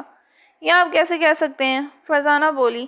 اگر چور وہی ہے اور یہ خط بھی اسی نے لکھا ہے تو اس صورت میں تو وہ ضرور واپس آئے گا، ورنہ وہ چور ثابت ہو جائے گا، جبکہ اس کا دعویٰ یہ ہے کہ اسے نہیں پکڑا جا سکتا، انسپکٹر جمشید بولے۔ خیر دیکھا جائے گا کہ کس کا خیال درست نکلتا ہے، نسیم نوری نے اکڑ کر کہا۔ اب ہم کیا کریں؟ محمود نے پوچھا۔ ہم آصف کے کمرے میں اس کا انتظار کریں گے۔ سیٹھ صاحب، آپ کو کوئی اعتراض تو نہیں ہے؟ بھلا مجھے کیا اعتراض ہو سکتا ہے؟ میں آپ لوگوں کے لیے کمرے ٹھیک کرنے کے لیے ایماندار سے کہہ دیتا ہوں، آپ جب چاہیں ان میں جا کر آرام کر سکتے ہیں۔ کسی چیز کی ضرورت ہو تو گھنٹی بجا کر ایماندار خان کو بلا سکتے ہیں۔ ہمارے لیے صرف ایک ہی کمرہ کافی ہوگا، انسپکٹر جمشید بولے۔ یہ کیسے ہو سکتا ہے؟ 4 آدمی ہیں ایک کمرے میں۔ اوہ، یہ بھی ٹھیک ہے، تو 2 کمرے ٹھیک کرا دیں، ایک میں تنہا رہوں گا اور دوسرے میں یہ تینوں۔ بہت اچھا، آپ جا کر آرام کر سکتے ہیں، ہم آصف سے ملاقات کیے بغیر نہیں سوئیں گے، انسپکٹر جمشید نے کہا۔ جی اچھا، سیٹھ کریم بھائی نے کہا اور اٹھ کر چلے گئے۔ اور جناب نسیم نوری صاحب، آپ بھی جا سکتے ہیں، ہم صبح آپ کو تمام حالات سے باخبر کر دیں گے۔ میں صبح آصف کو گرفتار کرنے کے لیے آؤں گا۔ مجھے یقین ہو چلا ہے کہ چور وہی ہے، نسیم نوری نے اڑتے ہوئے کہا۔ ابھی اتنے یقین سے نہ کہیے، ہو سکتا ہے ہمارے اندازے غلط ہوں۔ نہیں جناب، دونوں تحریریں اس حد تک مل رہی ہیں کہ اب اس میں کوئی شک نہیں رہا۔ خیر کوئی بات نہیں، دیکھا جائے گا۔ اگر آصف چور ہے تو وہ بچ نہیں سکے گا۔ تو پھر میں چلا، خدا حافظ، نسیم نوری نے کہا۔ خدا حافظ ان کے منہ سے نکلا۔ نسیم نوری کے جانے کے بعد وہ بھی اٹھ کھڑے ہوئے۔ انسپکٹر جمشید بولے، اب ہم آصف کا انتظار اس کے کمرے میں کریں گے۔ جی ہاں، یہ ٹھیک رہے گا۔ انہوں نے ایماندار خان کو بلایا اور اس سے کہا کہ انہیں آصف کے کمرے میں پہنچا دیں۔ ایماندار خان نے آصف کو کمرے میں چھوڑ کر آنے سے پہلے انہیں ان کے کمرے بھی دکھا دیے تھے تاکہ وہ خود جا کر سو سکے۔ انہوں نے ایماندار خان کا شکریہ ادا کیا اور آصف کے کمرے میں داخل ہوئے۔ اس کمرے میں بے سرو سامانی تھی، ہر چیز بے ترتیبی کا شکار تھی۔ صاف نظر آتا تھا کہ آصف بہت لاپرواہ اور آوارہ ہے۔ کیا خیال ہے ابا جان، کیا آصف ہی چور ہے؟ ابھی میں کچھ نہیں کہہ سکتا۔ اگر آصف چور نہیں ہے تو پھر کون ہو سکتا ہے؟ ظاہر ہے کہ اور کون ہوگا جو آصف کی تحریر کی نقل کر سکتا ہے؟ محمود نے کہا، اتفاق سے بھی تو دو تحریریں آپس میں مل سکتی ہیں۔ ہاں یہ بھی ہو سکتا ہے۔ ویسے جس انداز سے وہ کمرے میں داخل ہوا تھا، اس سے تو یہی معلوم ہوتا ہے کہ اصل میں ہی سارا چکر اسی کا چلایا ہوا ہے۔ فاروق بولا، اس کے والد کے بارے میں بھی الجھن ہے، آخر وہ کہاں چلا گیا؟ وہ اپنے بیٹے اور گھر بار کو چھوڑ کر کیوں چلا گیا؟ فرزانہ نے سوچتے ہوئے کہا، بہت خوب، یہ بات واقعی سوچنے والی ہے۔ اگر ہمیں یہ معلوم ہو جائے کہ آصف کا والد عظیم گھر سے کیوں غائب ہو گیا تھا تو ہم اس راز کو حل کر سکتے ہیں۔ انسپکٹر جمشید نے خوش ہو کر کہا۔ اسی وقت قدموں کی آواز سنائی دی۔ وہ خاموش ہو کر دروازے کی طرف دیکھنے لگے، شاید آصف آ رہا تھا۔ کمرے کا دروازہ کھلا اور آصف اندر داخل ہو گیا، لیکن پھر وہ دھک سے رہ گیا۔ اس کی آنکھیں ان پر جم کر رہ گئیں۔ آپ لوگ اور یہاں، کیا یہ کمرہ آپ کو دے دیا گیا ہے؟ میں جانتا ہوں چچا جان مجھے اچھا نہیں سمجھتے، وہ مجھ سے جلتے ہیں، اس لیے انہوں نے میرا کمرہ آپ کو دے دیا ہوگا۔ خیر کوئی بات نہیں، میں تو کسی بھی کمرے میں پڑھ کر سو سکتا ہوں۔ مسٹر آصف، یہ بات نہیں ہے، تشریف لے آئیے، دراصل ہم آپ سے کچھ باتیں کرنا چاہتے ہیں، اس لیے آپ کے آنے سے پہلے ہی یہاں آئے بیٹھے ہیں۔ انسپکٹر جمشید نے خوش اخلاق انداز میں کہا، مجھ سے باتیں کرنی ہیں؟ آپ لوگ آخر ہیں کون اور مجھ سے کیا چاہتے ہیں؟ میں آپ کو ڈرائنگ روم میں دیکھ چکا ہوں۔ ہاں، ہم اس گھر میں مہمان ہیں۔ تمہارے چچا جان 1 سال پہلے 1 لاکھ روپے کی چوری ہوئی تھی، ہم اسی کا سراغ لگانے آئے ہیں۔ 1 سال بعد؟ اس نے حیران ہو کر کہا۔ ہاں، چور کی یہی خواہش ہے۔ یہ کہہ کر انہوں نے آصف کو بھی چور کا خط دکھایا۔ اس نے پڑھا اور دنگ سے رہ گیا، آخر بولا، میں سمجھ گیا، تو آپ انسپکٹر جمشید ہیں اور یہ آپ کے بچے ہیں۔ اف خدا، میں نے آپ کے بارے میں بہت کچھ سنا ہے اور پڑھا ہے، مجھے آپ سے مل کر بہت خوشی ہوئی۔ یہ کہہ کر اس نے گرم جوشی سے ان سے ہاتھ ملایا، پھر بولا، لیکن آپ مجھ سے کیا چاہتے ہیں؟ آپ بھی آخر اس گھر کے فرد ہیں، اور جس گھر میں چوری ہوتی ہے اس گھر کے ہر فرد سے سوالات کیے جاتے ہیں۔ بہت خوب، تو آپ مجھ سے سوالات کرنے آئے ہیں، لیکن 1 سال پہلے ہونے والی چوری کے بارے میں بھلا میں کیا بتا سکوں گا؟ بہت کچھ۔ آپ نے چور کا خط تو پڑھ ہی لیا ہے؟ جی ہاں۔ اب اپنی اس رسید کو بھی پڑھ کر دیکھ لیں۔ انسپکٹر جمشید نے کہا اور رسید نکال کر ان کی طرف بڑھا دی۔ اسے پڑھ کر دیکھنے کی ضرورت کیا ہے، یہ تو میرے ہاتھ کی ہی لکھی ہوئی تحریر ہے۔ میں آپ کے سامنے ہی تو چچا جان سے پیسے لے گیا تھا، وہ مجھ پر احسان نہیں کرتے، میرے باپ کی دولت مجھ سے دیتے ہیں، آخر اپنے باپ کی دولت کا میں ہی تو حقدار ہوں۔ میرا اشارہ اس طرف نہیں ہے۔ آپ ان دونوں تحریروں کو غور سے دیکھیں، پھر آپ جان جائیں گے کہ دراصل میں کیا کہنا چاہتا ہوں۔ آصف نے حیران ہو کر دونوں تحریروں کو دیکھا اور پھر چونک اٹھا۔ اوہ، یہ دونوں تحریریں تو آپس میں ملتی جلتی ہیں، اس کے منہ سے نکلا۔ ہاں، یہی میں آپ کے منہ سے سننا چاہتا تھا۔ اب آپ بتائیں، کیا یہ خط آپ نے ہی مجھے لکھا تھا، اور کیا آپ نے ہی 1 سال پہلے چوری نہیں کی تھی؟ جی یہ آپ کیا کہہ رہے ہیں؟ میں اور چور، اس نے تقریباً چلا کر کہا۔ یہ ضرور مجھے پھنسانے کی کوشش کی ہے کسی نے میری تحریر کی نقل اتاری ہے، اس نے گڑبڑا کر کہا۔ ہو سکتا ہے یہی بات ہو، لیکن شک کی وجہ سے آپ کو گرفتار ضرور کیا جا سکتا ہے۔ میں دونوں تحریروں کو ماہر کے پاس بھیج دوں گا۔ اگر یہ رپورٹ موصول ہو گئی کہ دونوں تحریریں ایک ہی ہاتھ کی ہیں تو پھر آپ کو گرفتار کر لیا جائے گا، ورنہ آپ بے گناہ ثابت ہو جائیں گے۔ میں آپ کو خبردار کرتا ہوں کہ اب آپ قصبہ چھوڑ کر کہیں نہیں جائیں گے۔ اگر آپ نے فرار ہونے کی کوشش کی تو آپ کے ساتھ کوئی رعایت نہیں برتی جائے گی۔ انسپکٹر مشید نے تیز لہجے میں کہا۔ بہت بہت بہت بہتر، اس نے ہکلا کر کہا اور اس کے چہرے پر ہوائیاں اڑنے لگیں۔ آپ کو اپنے والد کے بارے میں کیا معلوم ہے؟ انہوں نے پوچھا۔ میں 10 سال کا تھا جب وہ اس گھر سے چلے گئے تھے۔ اس کے بعد میں آج تک انہیں نہیں دیکھا۔ ان کی صورت دھندلی دھندلی سی مجھے یاد ہے۔ کیا آپ بتا سکتے ہیں کہ وہ گھر چھوڑ کر کیوں چلے گئے تھے؟ جی نہیں، میں بھلا کیا بتا سکتا ہوں، البتہ چاچا جان ضرور جانتے ہوں گے، مگر انہوں نے مجھے کبھی نہیں بتایا۔ آصف نے کہا۔ اچھا خیر، اب ہم چلتے ہیں۔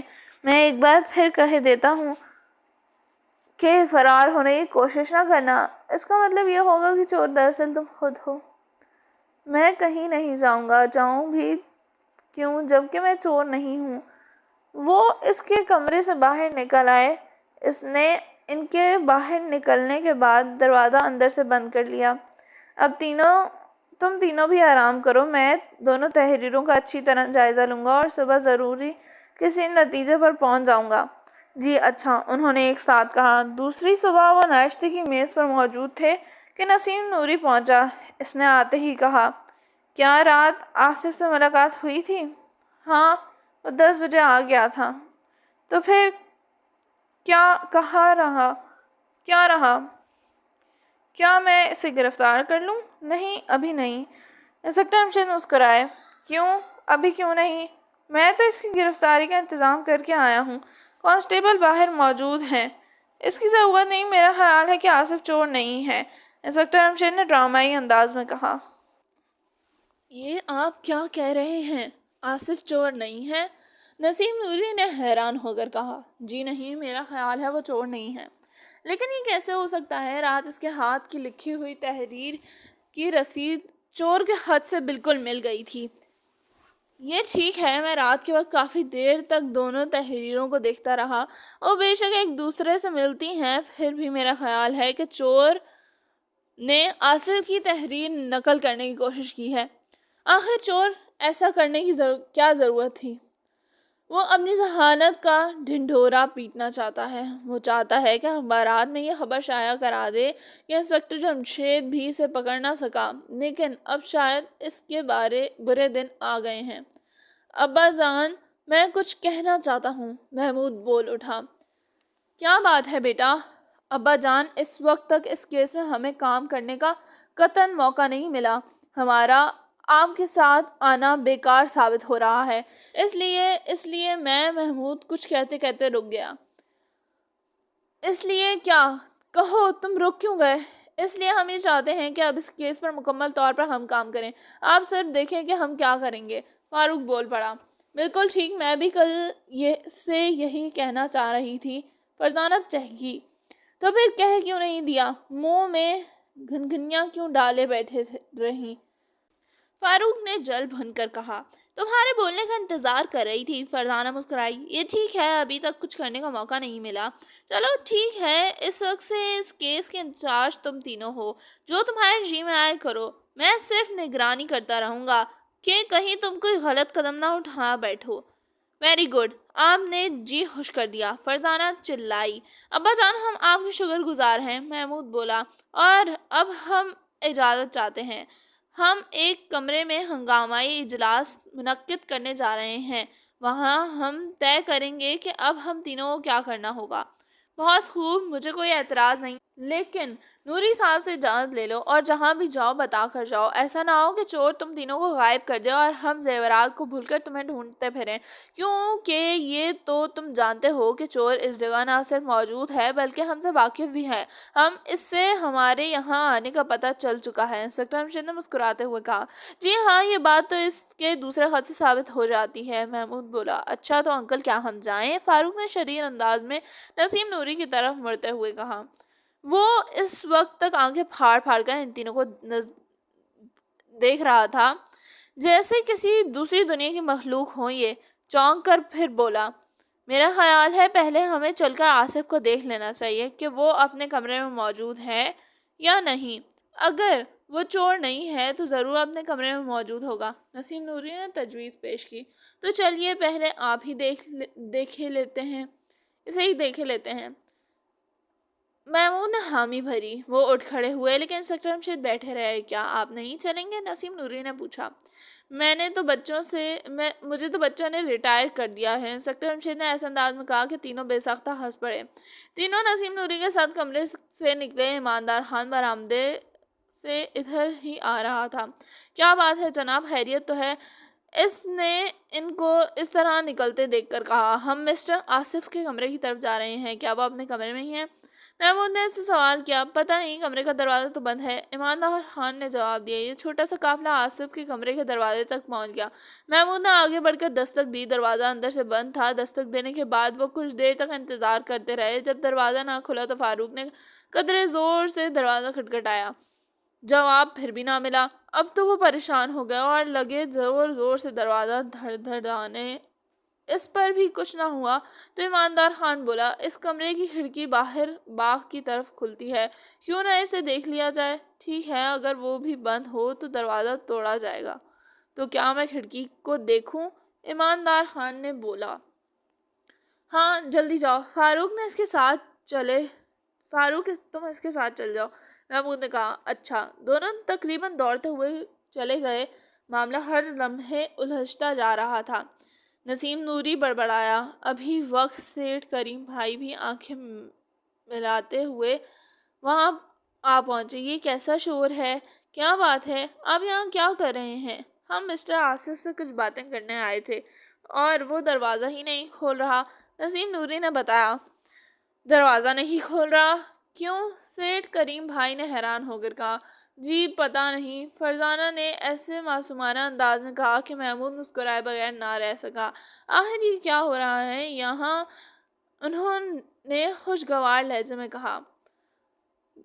یہی ہم سوچ رہے ہیں کہ یہاں کیا ہو رہا ہے، محمود نے کہا۔ نوری صاحب دروازہ زور سے کھٹکھٹائے۔ جی کھٹکھٹا چکے ہیں۔ تو پھر اب کیا ارادہ ہے؟ ایماندار خان کھڑکی کی طرف گیا ہے، اگر وہ بھی اندر سے بند ہوئی تو دروازہ توڑ دیا جائے گا۔ کیا دروازہ توڑ دیا جائے گا؟ جانتے ہیں اس ایک دروازے پر میرے 3000 روپے صرف ہوئے ہیں۔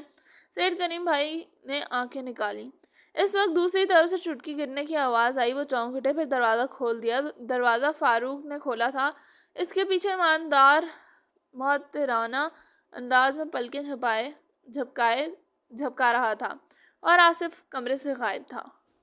وہ جھک سے رہ گئے۔ ان کے خیال میں یہ بات نہیں تھی کہ کمرے کے اندر آصف نہیں ہوگا۔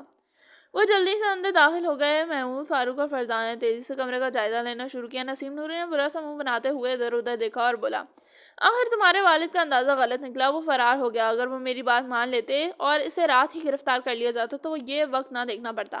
میں تو پہلے ہی کہتا تھا کہ آصف چور ہے، دیکھ لو، وہ کھڑکی کے راستے بھاگ گیا۔ وہ بھاگا نہیں ہے، اسے یہاں سے بھگایا گیا ہے، محمود نے بلند آواز میں کہا۔ کیا مطلب؟ نسیم نوری چونکا۔ جی ہاں، یہ دیکھیے، بستر کی چادر آدھی چارپائی پر ہے اور آدھی فرش پر۔ اس کا مطلب ہے کہ اسے یہاں سے کھینچ کر نیچے اتارا گیا ہے، اور یہ دیکھیے، اس کی چپل بھی یہاں پڑی ہے۔ اگر وہ بھاگتا تو ننگے پاؤں بھاگتا، فاروق کہتا چلا گیا۔ جواب میں نسیم نوری نے ایک زوردار کہکا لگایا اور بولا، یہی تو سمجھے نہیں، اپنے ہاتھوں سے چادر کو فرش تک گرانا اور چپل یہیں چھوڑ جانا، یہ سب ظاہر کرتا ہے کہ چور بہت چالاک ہے۔ وہ فرار ضرور ہوا ہے لیکن اس نے کمرے میں ایسی حالت پیدا کر دی ہے جس سے ایسا اغوا کیا گیا ہے خیر اگر آپ لوگ اسے چور نہیں سمجھتے تو نہ صحیح، میں تو اس کی تلاش میں جاتا ہوں اور بہت جلد اسے گرفتار کر کے دکھاؤں گا، وہ میرے ہاتھ سے بچ کر کہاں جائے گا۔ یہ کہہ کر نسیم نوری تقریباً دوڑتے ہوئے کمرے سے نکل گیا۔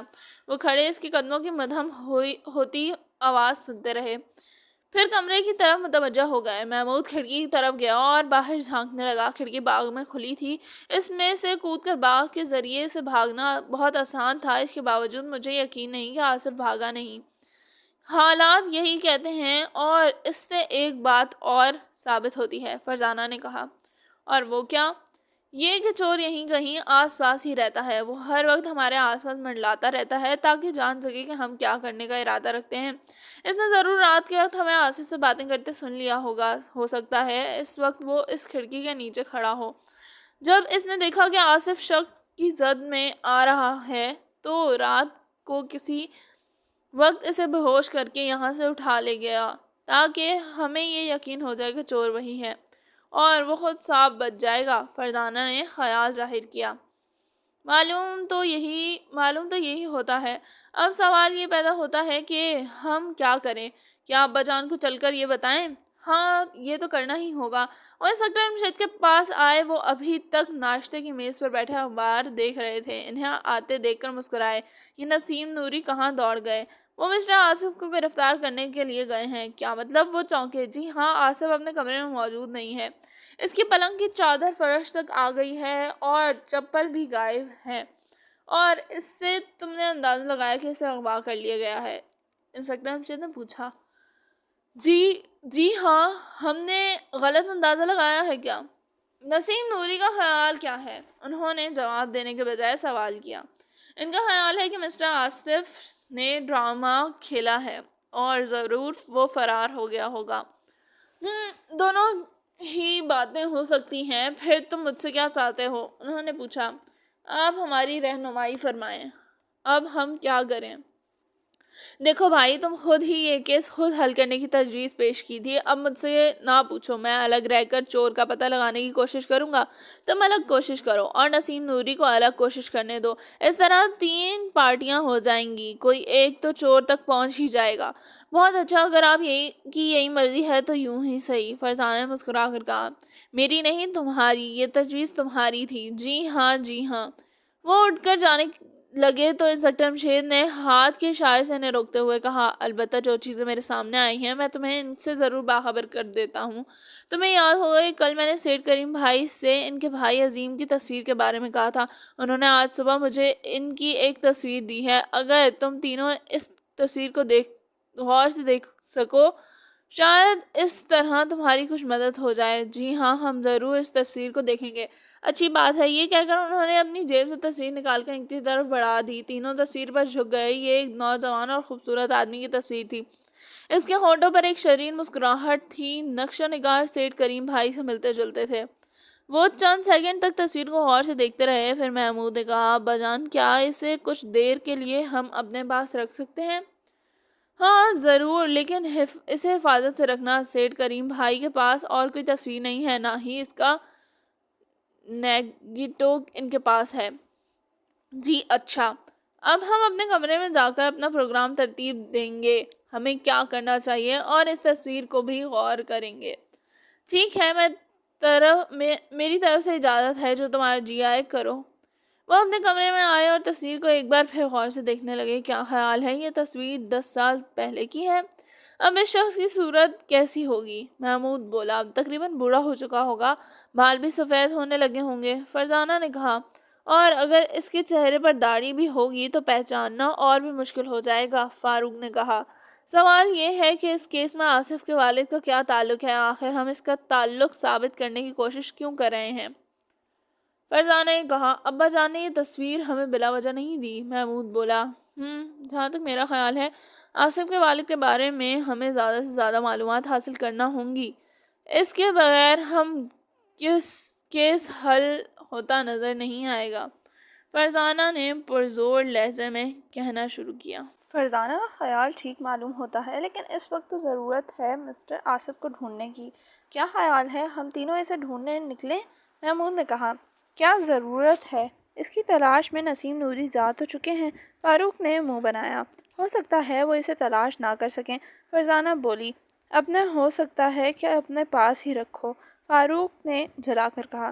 میرا خیال ہے ہمیں آصف کی تلاش میں نکلنا ہی ہوگا، محمود نے نرم آواز میں کہا۔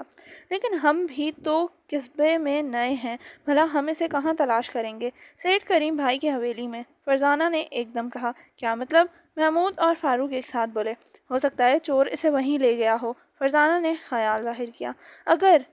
اگر وہ خود ہی چور ہوا تو؟ فاروق نے پوچھا۔ تو اس صورت میں کیا کہیں بھی نہیں ملے گا، کیونکہ ابا جان اس پر اپنے شک کا اظہار کر چکے ہیں اور اس پر پابندی لگا چکے ہیں۔ تو پھر چلو، ہم اسے کم از کم حویلی میں تو دیکھ ہی سکتے ہیں، فاروق نے اٹھتے ہوئے کہا۔ لیکن ہمیں حویلی کا پتہ تو معلوم ہی نہیں ہے، محمود نے کہا۔ ایماندار خان سے پوچھ لیتے ہیں۔ تو میں اسے گھنٹی بجا کر یہیں بلا لیتا ہوں، محمود نے کہا، اور پلنگ کے پائے میں لگے گھنٹی کے بٹن کو دبا دیا۔ فوراً ہی دروازہ کھلا اور ایماندار خان اندر داخل ہو کر جھکتے ہوئے بولا۔ ایماندار خان کے لیے کیا حکم ہے؟ سیٹھ صاحب کی پرانی حویلی کہاں ہے؟ جی پرانی حویلی؟ اس نے حیران ہو کر پوچھا۔ ہاں وہی جس میں وہ اس کوٹھی سے پہلے رہا کرتے تھے۔ اوہ وہ یہاں سے تقریباً 2 فرلانگ کے فاصلے پر ہے۔ کوٹھی سے نکل کر اگر بائیں طرف جائیں تو قصبے کی حدود ختم ہو جاتی ہے اور جنگل کا سلسلہ شروع ہو جاتا ہے۔ اسی جنگل کے کنارے وہ حویلی ہے۔ بہت خوب، تو پھر ہم آسانی سے وہاں پہنچ جائیں گے، فاروق نے خوش ہو کر کہا۔ تو کیا تمہارا خیال تھا وہاں جانے کے لیے ہوائی جہاز کرائے پر لینا پڑے گا؟ فرزانہ نے مذاق اڑانے والے انداز میں کہا اور فاروق کا منہ بن گیا۔ لیکن آپ وہاں کیوں جانا چاہتے ہیں؟ ایماندار خان نے حیران ہو کر پوچھا۔ بس یوں ہی حویلی کو دیکھنا چاہتے ہیں۔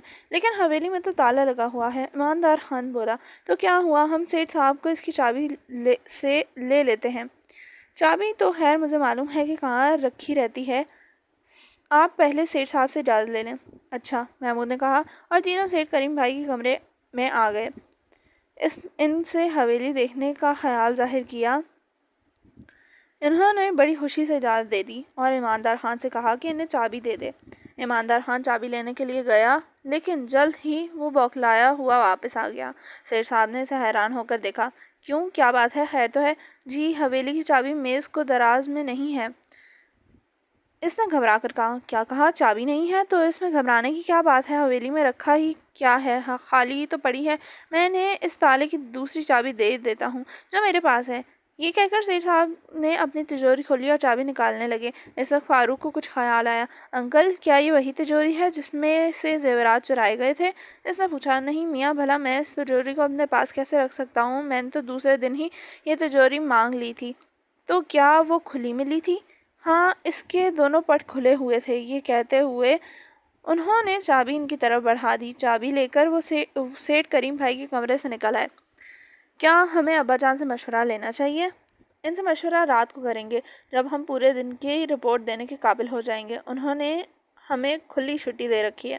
اچھا چلو، تینوں کوٹھی سے نکل کر سڑک پر چلنے لگے۔ قصبہ بہت بڑا اور رونق تھا، ہر طرف لوگ آ جا رہے تھے، البتہ گاڑیوں کی تعداد کم تھی۔ ہر طرف موسم بہار کی دھوپ پھیلی ہوئی تھی۔ اگر مسٹر آصف ہمیں حویلی میں نہ ملے اور نسیم نوری بھی اسے تلاش نہ کر سکے تو اس کا مطلب یہی ہوگا کہ وہ چور ہے، فرزانہ بولی۔ ہاں، اس کے علاوہ اور کیا ہو سکتا ہے؟ اور اگر وہ ہمیں حویلی میں مل گیا تو؟ فاروق نے سوال کیا۔ اس کا بھی ابھی کوئی جواب نہیں دیا جا سکتا، فرزانہ بولی۔ ایک اسی پر کیا مختصر ہے، تم میرے کسی سوال کا جواب بھی نہیں دے سکتی، فاروق نے شریر انداز میں مسکرا کر کہا۔ جی ہاں، آپ ٹھہرے لاجواب، فرزانہ نے جلے کٹے انداز میں کہا۔ یہ تم جلی بھنی کیوں جا رہی ہو جناب کی باتوں سے؟ میری باتیں گیس کا چولہا ہیں کیا؟ فاروق مسکرایا۔ اس قسم کی باتیں کرتے ہوئے وہ حویلی کے سامنے پہنچ گیا۔ آسمانی رنگ کی یہ حویلی بہت پرانی تھی، آس پاس کوئی بھی دکھائی نہ دیا، دور دور تک جنگل کا سلسلہ پھیلا ہوا تھا۔ انہوں نے دیکھا کہ دروازے پر تالا لگا تھا۔ محمود نے دھڑکتے دل سے تالا کھولا اور تینوں اندر داخل ہو گئے۔ فرش پر گرد کی موٹی تہ جم گئی تھی۔ وہ اس گرد پر پیر رکھتے اندرونی حصے میں پہنچ گئے۔ ایک کمرے کا دروازہ انہیں کھلا ملا، دوسرے ہی لمحے وہ دھک سے رہ گئے۔ کمرے کے بیچوں بیچ آصف رسیوں سے جکڑا پڑا تھا، اس کے منہ پر بھی ایک رومال بندھا تھا۔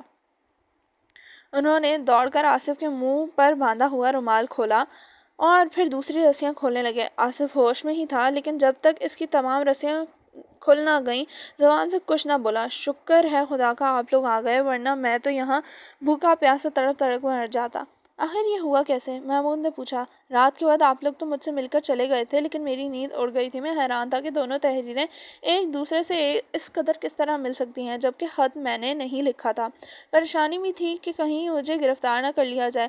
آخر جب بالکل نیند نہ آئی تو میں باہر نکل کر ٹہلنے کا پروگرام بنایا، لیکن میں دروازے کی طرف سے نہیں گیا تاکہ آپ لوگ شک میں نہ پڑ جائیں، اس لیے میں کھڑکی کے راستے سے باہر نکل کر ٹہلتا ہوا اس طرف نکل آیا۔ جو ہی میں اس حویلی کے سامنے پہنچا، کسی نے میرے پیچھے سے سر پر کوئی چیز دے ماری۔ میں بے ہوش ہو کر گر پڑا۔ مجھے کوئی ہوش نہ رہا۔ ہوش آیا تو میں بندھا پڑا تھا اور اب آپ نے آ کر کھولا ہے۔ میں نہیں جانتا مجھ پر کس نے حملہ کیا تھا اور یہاں باندھنے والا کون ہے، اس نے مجھے کیوں باندھا تھا، یہ سوال مجھے پریشان کر رہے ہیں۔ وہ کہتا چلا گیا۔ آپ فکر نہ کریں، بہت جلد آپ کو ان سوالات کے جوابات مل جائیں گے۔ کیا یہ رومال آپ کا ہے یا آپ کو باندھنے والے نے اپنا رومال استعمال کیا ہے؟ نہیں، یہ میرا رومال نہیں ہے۔ بہت خوب، تو یہ رومال ہمارے پاس رہے گا۔ اور اب چلیے کوٹھی میں چلتے ہیں۔ وہ حویلی سے باہر نکل آئے اور کوٹھی کی طرف چل پڑے۔ راستے میں سب سوچ میں گم تھے۔ محمود، فاروق اور فرزانہ آصف کے بیان پر غور کر رہے تھے۔ اس کا بیان غلط بھی تو ہو سکتا تھا، لیکن پھر بھی اسے باندھا کس نے؟ آخر وہ خود تو اپنے آپ کو باندھ نہیں سکتا تھا۔ اچانک فاروق نے سوال کیا، آصف صاحب، کیا آپ سیر کے لیے چپل پہن کر نکلے تھے؟ ہاں، اب میری چپل نہ جانے کہاں ہے، آصف نے ننگے پیروں کی طرف دیکھتے ہوئے کہا۔ وہ آپ کے کمرے میں موجود ہے، فرزانہ مسکرائی۔ کیا؟ آصف دھک سے رہ گیا۔ جی ہاں، اب خدا جانے آپ کا بیان درست ہے یا غلط۔ اگر غلط ہے تو سوال یہ پیدا ہوتا ہے کہ آپ نے اپنے آپ کو بندھوایا کس سے؟ محمود نے کہا۔ اور پھر مجھے اس سے کیا فائدہ ہوا؟ آصف نے جلدی سے کہا۔ فائدہ تو خیر ہو سکتا ہے، یہ خیال کیا جا سکتا ہے کہ آپ بے ہونا ہیں۔ اچھا، یہ دیکھ لیجئے، کیا سر کے پچھلے حصے پر چوٹ کا نشان نہیں ہے؟ آصف نے انہیں خیال دلایا اور وہ چونک اٹھے۔ واقعی یہ بات بھول ہی گئے تھے۔ تینوں کی نظریں اس کے سر کے پچھلے حصے پر پڑ گئیں اور ان کے منہ مارے حیرت کے کھلے رہ گئے۔ مسٹر آصف، کیا آپ کو اچھی طرح یاد ہے کہ کوئی چیز سر پر ماری گئی تھی؟ کیوں نہیں، میں اس وقت اپنے پورے ہوش میں تھا۔ اگر آپ نے نسیم نوری صاحب کو بالکل یہی بیان دیا جو ہمیں بتایا ہے تو فوراً آپ کو گرفتار کر لیں گے۔ کیا مطلب؟ محمود نے کہا۔ خوب، تو اب مطلب بھی ہم بتائیں۔ فاروق مسکرایا۔ آخر بات کیا ہے؟ اس نے حیران ہو کر پوچھا۔ کیا آپ کا سر اب تک دکھ رہا ہے؟ ہاں، ابھی تک درد ہے۔ اچھا، تو اپنے سر کے پچھلے حصے پر ہاتھ لے جائیں۔ آصف نے بے اختیارانہ انداز میں سر پر ہاتھ پھیرا اور دھک سے رہ گیا۔ سر پر چوٹ کا نام و نشان تک نہیں تھا اور نہ کوئی گونبڑا سا ابھرا ہوا تھا۔ اس کے منہ مارے حیرت کے کھلا رہ گیا۔ اس نے کہا، یہ کیسے ہو سکتا ہے؟ میرے سر پر کوئی چیز اتنے زور سے ماری گئی تھی کہ میں بے ہوش ہو گیا تھا، لیکن سر پر کوئی چوٹ نہیں ہے۔ یہ کتنی عجیب بات ہے۔ واقعی بہت عجیب بات ہے، اس لیے تو ہم کہہ رہے ہیں کہ جب آپ نوری صاحب کو یہ بیان دیں گے تو وہ فوراً آپ کو گرفتار کر لیں گے، کیونکہ وہ یہی اندازہ لگائیں گے کہ آپ بالکل جھوٹ بول رہے ہیں۔ اگر آپ کا بیان درست ہے تو پھر سر پر کم از کم ابھرا ضرور ہونا چاہیے۔ آپ ٹھیک کہہ رہے ہیں۔ اوف خدا، میرا کیا بنے گا؟ آخر میں اور کیا بیان دے سکتا ہوں، جبکہ بالکل سچ بات یہی ہے۔ یہ آپ کا کام ہے، سوچ لیں، ہم نے تو اشارہ کیا ہے۔ اور پھر وہی ہوا جس کا اندازہ محمود، فاروق اور فرزانہ فوراً ہی لگا چکے تھے۔ وہ کوٹھی پہنچے تو وہاں نسیم نوری انسپکٹر جمشید کے پاس موجود تھا۔ انہیں دیکھتے ہی اچھل پڑا، پھر اس کی آنکھیں حیرت کی وجہ سے پھیل گئیں۔ وہ چلا رہا تھا، خدا کی پناہ، میں تمہیں کہاں کہاں ڈھونڈا، کہاں بھاگ گئے تھے تم؟ آپ تینوں نے اسے کہاں پایا؟ مسٹر آصف خود سب کچھ بتائیں گے، محمود نے کہا۔ آصف نے وہی بیان دہرا دیا۔ نسیم نور نے فوراً اٹھ کر اس کے سر کا جائزہ لیا اور چلا کر بولا، تم جھوٹے ہو، تمہارے سر پر چوٹ کا کوئی نشان نہیں ہے۔ میں تمہیں 1 سال پہلے ہونے والی چوری کے الزام پر گرفتار کرتا ہوں۔ اس وقت سیٹھ کریم بھائی وہاں آ گئے۔ ان کے پیچھے ایماندار خان بھی آ گیا۔ کیا بات ہے انسپکٹر صاحب، خیر تو ہے؟ بہت تیز لہجے میں بات کر رہے ہیں۔ چوری کا سراغ مل گیا، چور آپ کے سامنے کھڑا ہے، آپ کا بھتیجا۔ کیا؟ ارے آصف، تم کہاں چلے گئے تھے؟ سیٹھ کریم بھائی نے حیرت زدہ انداز میں کہا۔ یہ مجھ سے سنیے۔ یہ کہہ کر نسیم نوری نے ساری بات انہیں بتا دی اور ہتھکڑی لے کر اس کی طرف بڑھا۔ نہیں نہیں، میں چور نہیں ہوں، زیورات میں نے نہیں چرائے، آصف نے گھبرا کر کہا۔ انسپکٹر جمشید، محمود، فاروق اور فرزانہ یہ سب خاموشی سے دیکھتے رہے۔ آخر انسپکٹر جمشید بولے، نسیم نوری صاحب، میرا خیال ہے ابھی مسٹر آصف کو گرفتار نہ کریں۔ جی کیا مطلب؟ گرفتار نہ کروں تو کیا کروں؟ یہ ضروری نہیں کہ ان کا بیان غلط ہی ہو، انہوں نے سنجیدہ لہجے میں کہا۔ اگر ان کا بیان درست ہے تو پھر ان کے سر پر چوٹ کیا اثر کیوں نہیں ہے؟ کم از کم جگہ ابھری ہوئی تو ہونی چاہیے تھی نا۔ چوٹ مارنے کا ایک طریقہ ایسا بھی ہوتا ہے کہ نہ چوٹ کا نشان پڑتا اور نہ گومڑا۔ وہ کون سا طریقہ ہے جناب؟ ذرا مجھے بھی تو بتائیں۔ نسیم نوری نے طنزیہ لہجے میں کہا۔ کسی تھیلے میں اگر ریت بھر کر تھیلا سر پر مارا جائے تو اس طرح زخم بھی نہیں آتا اور گومڑا بھی نہیں ابھرتا۔ انسپکٹر جمشید نے کہتے وقت مسکرائے۔ اوہ، ان کے منہ سے نکلا۔ وہ دنگ سے رہ گئے، انہیں یہ بات معلوم نہیں تھی۔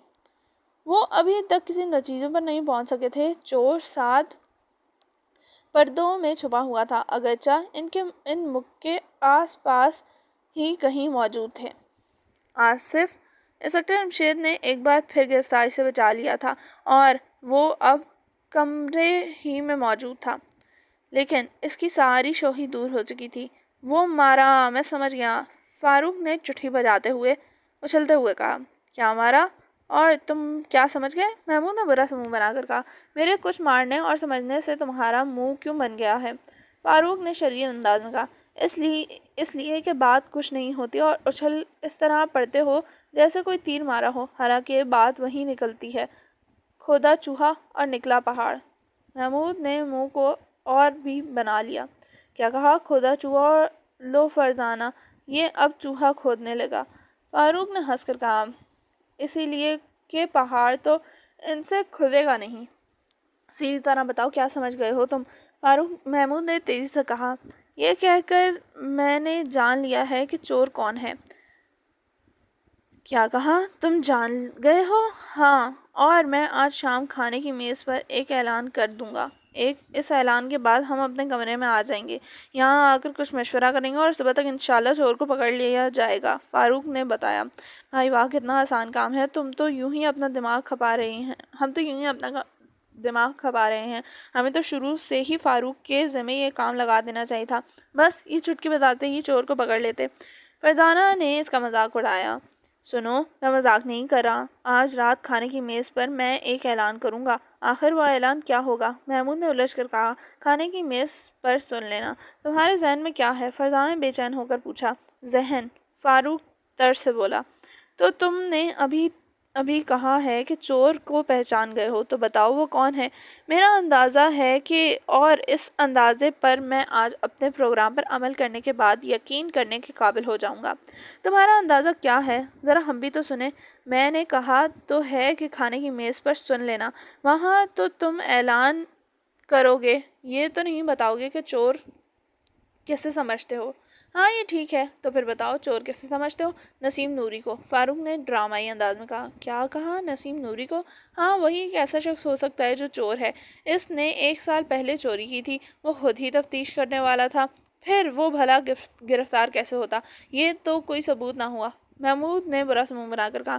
ہم جس وقت تھانے گئے تھے اور نسیم نوری ہمارے ساتھ چلنے پر تیار ہو گیا تھا تو وہ کسی کام کے بہانے کر کے کہیں گیا تھا، وہ اس وقت ضرور ہمیں وہ خط لکھنے گیا تھا، پھر اس نے کسی لڑکی کے ذریعے خط بھیج دیا اور ہمارے پاس آ گیا۔ دوسرا یہ کہ تھانے کی عمارت ان دنوں بند رہی تھی، فرش کھلا ہوا تھا، ضرور نسیم نوری نے وہ زیورات فرش کے نیچے دفن کر دیے، دوسرے دن فرش پر پلستر کرا دیا ہوگا، اس لیے آج تک زیورات کا کوئی سراغ نہیں مل سکا۔ یہی وہ شخص ہے جو ہر وقت ہمارے آس پاس منڈلاتا رہتا ہے اور اسے کوئی ٹوکنے والا بھی نہیں ہے۔ اس نے آصف کو حویلی کے قریب سر پر ریت کا تھیلا مار کر بے ہوش کیا اور حویلی کے اندر بند کر ڈالا تاکہ اس پر شک اور مضبوط ہو جائے۔ لیکن اس کے پاس حویلی کی چابی کہاں سے آ گئی؟ فرزانہ نے اعتراض کیا۔ کیا تم بھول گئیں کہ ایماندار خان نے بتایا تھا کہ چابی میز کی دراز میں رکھی تھی؟ وہ غائب ہے۔ اوہ، ان کی آنکھیں کھلی رہ گئیں۔ تو کیا واقعی نسیم نوری چور ہے؟ محمود کے منہ سے نکلا۔ ابھی کچھ کہا نہیں جا سکتا، تاہم نسیم نوری پر شک ضرور کیا جا سکتا ہے، فرزانہ بولی۔ ٹھیک ہے، اور میں اس شک کو یقین میں بدلنے کے لیے ہی آج میز پر ایک اعلان کروں گا۔ اب بتا دو کہ کیا اعلان ہوگا۔ وہ وہ میں کھانے کی میز پر ہی بتاؤں گا، فاروق نے شرعی انداز میں مسکرا کر کہا اور دونوں جھلا اٹھے۔ اسی وقت ایماندار خان نے آ کر بتایا کہ کھانا تیار ہے۔ تینوں اٹھ کھڑے ہوئے، میز پر کھانا چن دیا گیا تھا۔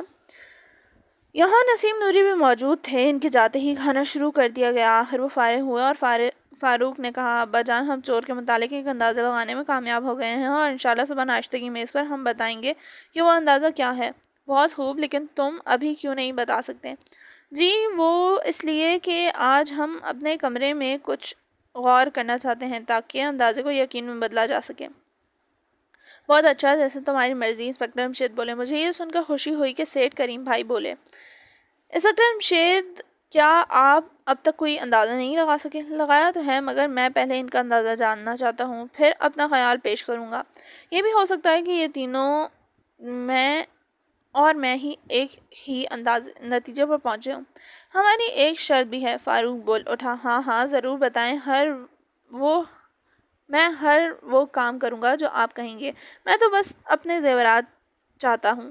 آپ کے زیورات آپ کو مل جائیں گے، فکر نہ کریں۔ اگر آپ مجھے زیورات مل گئے تو میں ان میں سے 50,000 روپے آپ لوگوں کو دینے کے لیے تیار ہوں۔ جی نہیں، ہمیں کچھ نہیں چاہیے، ہم تو صرف چور کو گرفتار کرنے کی نیت سے آئے ہیں اور وہ ہم انشاءاللہ کریں گے۔ اچھا، یہ تو بعد میں ہوتا رہے گا، یہ تو بتائیں کہ شرط کیا ہے؟ شرط یہ ہے کہ نسیم نوری کو آج رات یہیں رکھا جائے گا۔ جی بھلا وہ کیوں؟ نسیم نوری نے چونک کر کہا۔ اس لیے کہ اگر چور فرار ہونے کی کوشش کرے تو آپ کی کوشش کو ناکام بنا دیا جائے۔ اس کا مطلب ہے مجھے تمام رات جاگنا ہوگا۔ نسیم نوری کے لہجے میں ناگوری تھی۔ جی نہیں، آپ بڑے مزے سے آرام کریں، اگر چور بھاگنے کا امکان ہوا تو ہم آپ کو خبردار کر دیں گے۔ بہت خوب، اس صورت میں مجھے کوئی اعتراض نہیں، لیکن سیٹھ صاحب کی اجازت ضروری ہے، آخر یہ ان کا گھر ہے۔ نسیم نوری بولا، مجھے کوئی اعتراض نہیں، بس تو پھر اب ہم اپنے کمرے میں جائیں گے اور آپس میں مشورہ کریں گے۔ ٹھیک ہے، ہم بھی اپنے اپنے کمرے میں جا کر آرام کرتے ہیں۔ ایماندار خان، تم مسٹر نسیم نوری کے لیے تینوں بچوں کے ساتھ والا کمرہ کھول دو۔ جی اچھا، ایماندار خان نے کہا اور وہ اٹھ کھڑے ہوئے۔ میں تمہارا مقصد اب تک نہیں سمجھ سکا، محمود نے الجھ کر کہا۔ ابھی بتاتا ہوں، پہلے دروازہ اندر سے بند کر دو، فاروق نے کہا۔ تو تم اس طرح کہہ رہے ہو جیسے ہم تمہارے ماتحت ہوں۔ چلو تم دونوں میرے افسر ہی صحیح، لیکن دروازہ تو بند کر دو، فاروق نے جھنجھلا کر کہا۔ اگر ہم آفیسر ہیں تو دروازہ کیوں بند کریں؟ یہ کام تو تم کرو گے۔ فرزانہ مسکرائی۔ لا حول ولا قوت، تم دونوں سے زیادہ سست آج تک میری نظر سے نہیں گزرا، فاروق نے تلملا کر کہا۔ تو اس میں ہمارا کیا قصور ہے؟ تمہاری اپنی نظر کا قصور ہے، بہتر ہے کہ ٹیسٹ کرا لو، فرزانہ بولی۔ ٹر نہ کرو، لو میں ہی دروازہ بند کر دیتا ہوں، فاروق نے کہا اور دروازہ بند کر دیا۔ پھر وہ کرسیوں پر بیٹھ گئے۔ ہاں اب کہو۔ سنو، اس وقت تک جتنے بھی حالات پیش آئے ہیں ان سے یہ بات ثابت ہو گئی ہے کہ چور چھپ کر ہماری باتیں ضرور سنتا ہے، چنانچہ میں نے میز پر جو اعلان کیا تھا اسے سن کر وہ آج ہر حال میں ہماری گفتگو سنے گا، اور جب ہم یہ اندازہ لگائیں گے کہ وہ دروازے پر موجود ہے تو میں ایک دم چلا کر کہوں گا، چور دروازے پر موجود ہے۔ ان کے الفاظ کے ساتھ ہی میں دوڑ کر دروازہ کھول دوں گا۔ تو کیا چور تمہارے لیے باہر ہی ٹھہرا رہے گا؟ فرزانہ نے برا منہ بنا کر کہا۔ نہیں، ہم تین ہیں، تینوں تیزی سے باہر نکلیں گے اور ہر ایک کمرے میں جھانک کر دیکھیں گے۔ اس سے کیا ہوگا؟ چور کے سوا باقی سکون سے سو رہے ہوں گے، لیکن اگر چور جھوٹ موٹ سونے کی کوشش کر کے دکھائے گا تب بھی اس کی سانس کی تیزی سے سمجھ جائیں گے کہ دراصل وہ سو نہیں رہا۔ ہر کمرے کی کھڑکیوں میں شیشے لگے ہیں۔ تجویز تو تمہاری معقول ہے، اب سوال یہ ہے کہ ہم تینوں ایک ساتھ کمروں میں جھانکتے پھریں گے یا الگ الگ جائیں گے؟ الگ الگ ٹھیک رہے گا، فاروق بولا۔ اور کیا یہ ضروری ہے کہ وہ ہماری باتیں ضرور ہی سنے گا؟ محمود بولا۔ ہاں، اس وقت تک یہی ہوتا رہا ہے، اگر وہ ہماری باتیں نہیں سنتا رہا تو اس نے آصف کو کیوں حویلی میں بند کر ڈالا؟ ظاہر ہے اس نے باتیں سن ہی لی تھی نا۔ ٹھیک ہے، اس کا مطلب ہے ہمیں اس دروازے تک آنے کی انتظار کرنا ہوگا، محمود بول اٹھا۔ ہاں، فاروق کے لہجے میں جوش تھا۔ ہمیں کس طرح معلوم ہوگا کہ وہ اچکا ہے؟ فرزانہ نے سوال کیا۔ بہت خوب فرزانہ، تم نے بہت اچھا سوال کیا۔ میں نے اس کی تعریف کی اور سوالیہ نظروں سے فاروق کی طرف دیکھا۔ فاروق معنی خیز انداز میں مسکرایا اور کہنے لگا، میں جانتا تھا تم میں سے کوئی یہ سوال ضرور اٹھائے گا، میرے پاس اس کا جواب موجود ہے۔ فرزانہ، یہ کام تم کرو گی؟ میں؟ کیا مطلب؟ فرزانہ چونک کر پوچھا۔ تمہارے کان بہت تیز ہیں، ہلکی ہلکی سی آواز بھی سن لیتی ہو، تم شروع سے ہی دروازے سے کان لگا کر کھڑی جاؤ گی. ظاہر ہے کہ چور دروازے تک چل کر آئے گا. وہ کتنا ہی دبے پاؤں آئے تم ضرور آہٹ سن لو گی. بس چند لمحے بعد تم مجھے اشارہ کر دینا, میں اسی وقت اٹھوں گا. لیکن اگر اس نے کھڑکی کے شیشے میں دیکھ لیا کہ ہم میں سے دو تو کرسیوں پر موجود ہیں, اگر کوئی غائب ہوا تو وہ شک میں پڑ جائے گا. محمود نے کہا, اس کا بھی علاج ہے. میں نے سوچ لیا ہے کہ کرسیوں میں ایسی جگہ رکھی جا سکتی ہیں کہ کھڑکی میں سے صرف دو ہی نظر آئیں, تیسرا دکھائی بھی نہ دے. چنانچہ جب تیسرا کرسی دکھائی نہیں دے گی تو وہ بھی سمجھے گا کہ ہم میں سے ایک تیسری کرسی پر موجود ہے. بہت خوب, تمہارا پروگرام ہر طرح معقول ہے. آج تو تم ہمیں بہت پیچھے چھوڑ گئے ہو. محمود نے خوش ہو کر کہا, شکریہ. اب ہمیں کام شروع کر دینا چاہیے کیونکہ وہ آنے والا ہوگا. یہ کہہ کر اس نے کرسیوں اٹھا کر دوسری جگہ رکھنا شروع کر دیا. پھر فرزانہ کو اشارہ کیا. وہ اٹھ کر دروازے کی طرف چلی گئی اور اپنا کان دروازے سے لگا لیا. محمود اور فاروق کرسیوں پر بیٹھ گئے. دونوں کی نظریں خالی کرسی کی طرف تھیں, جیسے وہ فرزانہ کی طرف دیکھ رہے ہوں. کبھی کبھی وہ فرزانہ کی طرف بھی دیکھ لیتے تھے. اور اب ہمیں گفتگو شروع کر دینی چاہیے. چور کو کچھ سنانا بھی تو ہوگا. محمود بولا, کیوں نہ اسے کوئی گانا سنا دیا جائے. فاروق مسکرایا. یہ مذاق کا وقت نہیں ہے. محمود گھبرایا. کیا کروں, عادت پڑ گئی ہے, اب مذاق نہیں کروں گا. ہاں تو تمہارے خیال میں چور کون ہے؟ محمود نے چور کو سنانے کے لیے گفتگو کا آغاز کیا. حالانکہ ابھی چور دروازے تک نہیں آیا تھا, مگر پہلے ہی گفتگو شروع کرنا بہتر تھا تاکہ چور آئے تو شک میں مبتلا نہ ہو جائے کہ یہ سب اسے پھنسانے کے لیے کیا جا رہا ہے. میرے خیال میں چور اس گھر میں ہی موجود ہے. فاروق بولا, میں نے یہ پوچھا ہے کہ وہ کون ہے, یہ نہیں پوچھا کہ کہاں رہتا ہے. یہ تو میں بھی جانتا ہوں کہ وہ اسی کوٹھی میں رہتا ہے. تو گرمی کیوں کھاتے ہو کوئی؟ فاروق کہتے کہتے رک گیا. وہ یہ کہنے چلا تھا کہ کوئی کھانے کی چیز کھاؤ, لیکن پھر اسے خیال آیا, پھر رک گیا کہ کہیں محمود کو غصہ نہ آ جائے. کوئی کیا؟ محمود نے پوچھا. جہاں تک میرا خیال ہے چور ایک ایسا آدمی ہے جس کے بارے میں ہم سوچ بھی نہیں سکتے کہ وہ چور ہوگا. تو کیا تمہارا اشارہ سیٹھ کریم بھائی کی طرف ہے؟ کیونکہ اس گھر میں تو وہی ہے. ایک ایسے ہیں جن پر شک نہیں کیا جا سکتا. ہاں وہ بھی چور ہو سکتے ہیں. وہ کیسے بھلا؟ انہیں اپنے زیور خود چرانے کی کیا ضرورت تھی؟ میں نے تو ایک اندازہ بیان کیا تھا. دراصل میرا خیال یہ ہے کہ نسیم نوری صاحب چور ہیں. کیا؟ یہ تم کیا کہہ رہے ہو؟ میں اپنے اندازے کے مطابق کہہ رہا ہوں. اسی وقت فرزانہ نے اشارہ کر دیا کہ چور دروازے پر آ چکا ہے. اندازے کے مطابق کیا؟ تم کہتے کہتے رک کیوں گئے؟ محمود نے جلدی سے کہا. مجھے کچھ شک ہوا ہے. فاروق بولا. کیسا شک؟ محمود بولا. اب فرزانہ بھی دبے پاؤں آ کر اپنی کرسی پر بیٹھ گئی تھی.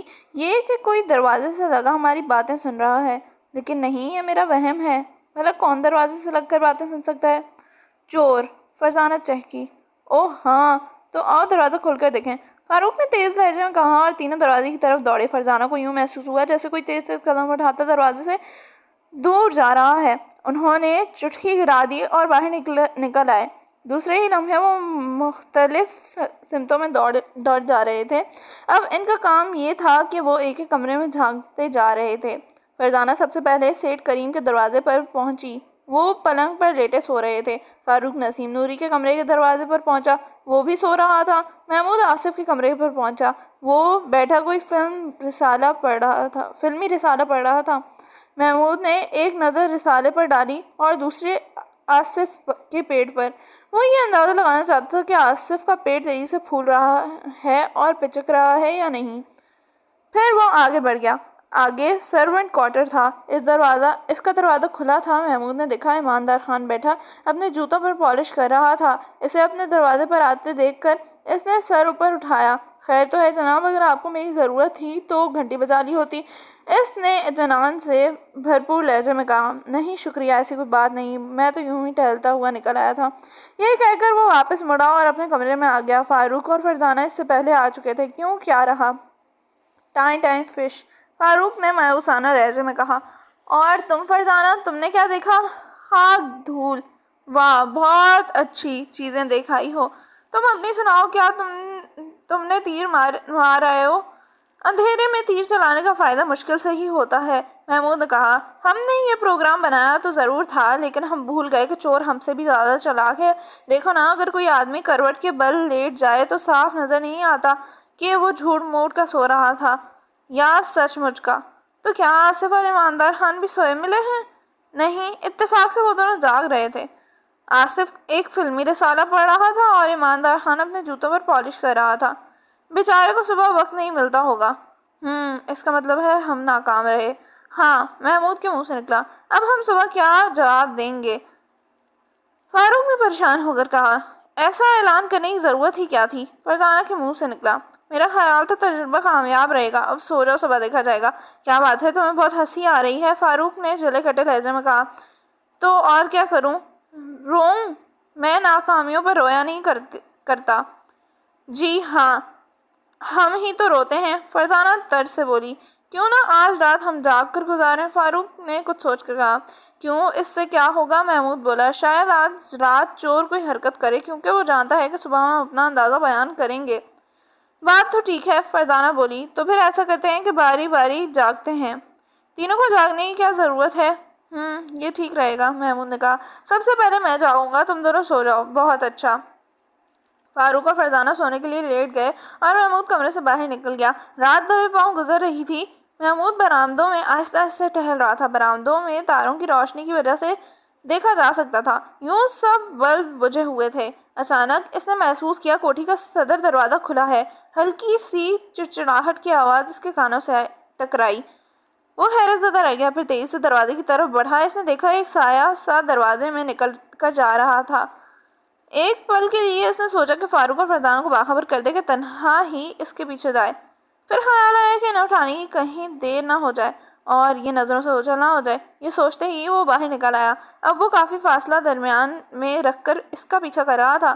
سائے کا رخ پرانی حویلی کی طرف تھا۔ تھوڑی دیر بعد وہ حویلی تک پہنچ گئے۔ محمود نے اس حویلی کا تالا کھولتے دیکھا۔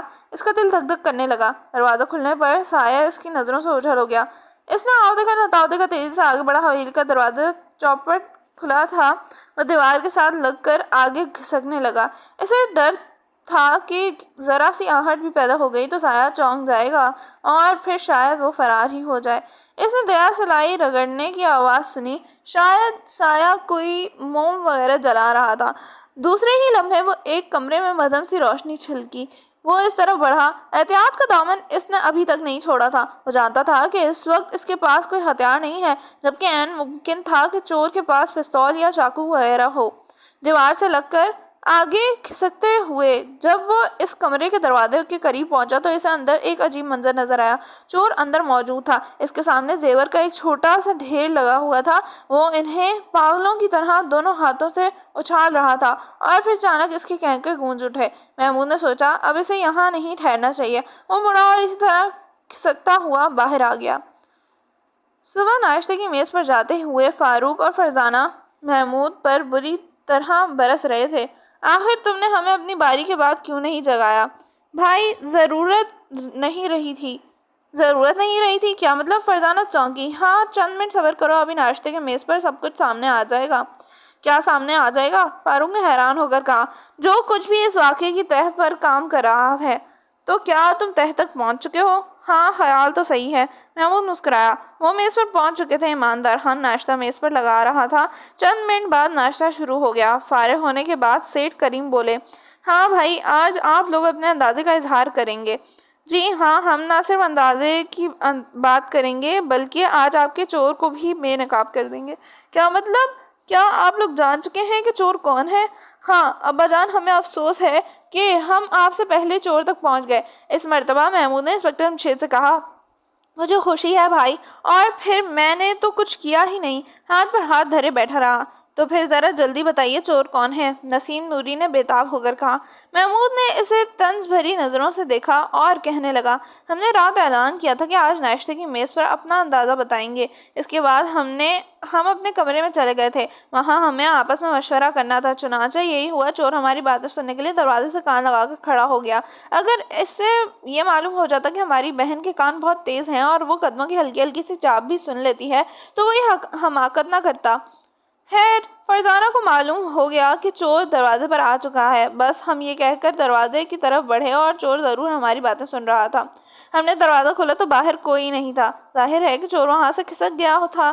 ہم پہلے بھی پروگرام طے کر چکے تھے، چنانچہ ہم تینوں نے ہر ایک ہم تینوں نے ہر ایک کے کمرے کا جائزہ لیا تاکہ معلوم ہو سکے چور کون ہو سکتا ہے۔ سیٹھ صاحب ہم میں سوتے ملے، نسیم نوری صاحب بھی سو رہے تھے، مسٹر آصف ایک فلمی رسالہ پڑھ رہے تھے، ایماندار خان اپنے جوتوں پر پالش کر رہے تھے۔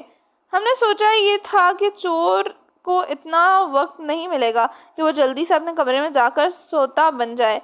اب دو آدمی بھی سوتے ملے، دو جاگتے، لیکن یہ بھی تو ہو سکتا تھا کہ سونے والے جھوٹ موٹ سو رہے ہوں اور انہیں اتنا وقت مل گیا ہو کہ وہ چارپائی پر لیٹ کر چادر تان کر سوتے بن گئے ہوں۔ یہ سب باتیں ہماری نظروں میں تھیں اور ہو سکتا تھا کہ ہم کسی نتیجے پر نہ پہنچ سکتے، لیکن چور سے ایک زبردست غلطی ہو گئی جس سے میں نے بھانپ لیا اور یہ سب کچھ گھبراہٹ میں ہوا۔ بس میں نے فوراً سمجھ لیا کہ چور یہی ہے۔ اس کے بعد میں اپنے کمرے میں آ گئے۔ میرا ارادہ رات بھر چور کی نگرانی کرنے کا تھا۔ اتفاق سے فاروق اور فرزانہ نے بھی یہی تجویز پیش کی۔ انہیں یہ معلوم نہیں ہو سکتا تھا کہ چور کون ہے۔ میں نے انہیں کچھ نہ بتایا اور نگرانی کرنے کے لیے باہر آ گیا۔ چور رات کے وقت اپنے کمرے سے نکلا اور پرانی حویلی تک گیا۔ کیا کہا؟ پرانی حویلی تک؟ سیٹھ کریم بھائی چلائے۔ جی ہاں، وہاں جا کر اس نے ایک کمرے میں دفن زیورات نکالے اور انہیں دونوں ہاتھوں سے اچھال اچھال کر کہکے لگانے لگا۔ یہ اس کی کامیابی کا نشان تھا، اگرچہ 1 سال سے یہ انہیں بیچ نہیں سکا تھا۔ تو جناب یہ تھی کل کہانی۔ یہ کہہ کر محمود خاموش ہو گیا۔ کل کہانی؟ نسیم نوری نے حیران ہو کر کہا۔ لیکن آپ نے یہ کب بتایا کہ چور کون ہے؟ ہاں، یہ میں نے نہیں بتایا، بلکہ آپ بھول رہے ہیں کہ میں نے تو ابھی تک یہ بھی نہیں بتایا کہ وہ زبردست غلطی کیا تھی چور کی جو اس سے سرزد ہو گئی۔ ارے ہاں، یہ بات بھی رہ گئی۔ خیر میں بتاتا ہوں۔ ابھی میں نے بتایا تھا کہ جب ہم نے باہر نکل کر سب کو دیکھا تو مسٹر آصف فلمی رسالہ پڑھ رہے تھے۔ ہاں تو کیا یہ چور ہے؟ سیٹھ کریم نے حیران ہو کر کہا۔ سنیے، اور میں نے بتایا کہ ایماندار خان اپنے جوتوں پر پالش کر رہا تھا۔ ہاں تو پھر اس سے کیا؟ نسیم نوری بولے۔ انسپکٹر ہمشید برابر مسکرائے جا رہے تھے۔ وہ دیکھ رہے تھے کہ اس وقت محمود سب کی توجہ کا مرکز بنا ہوا تھا اور وہ انہیں چکر پہ چکر دے رہا تھا۔ بس یہ ایماندار خان کی زبردست غلطی تھی۔ کیا مطلب؟ وہ سب ایک ساتھ چلائے۔ البتہ چلانے والوں میں انسپکٹر ہمشید نہیں تھے۔ فاروق اور فرزانہ کی آنکھیں بھی حیرت کے مارے کھلی رہ گئیں۔ ہاں، ایماندار خان پالش کر رہے تھے۔ ان کے بائیں ہاتھ میں سیاہ رنگ کا جوتا تھا، لیکن یہ اس پر پالش سرخ رنگ کی برش سے کر رہے تھے۔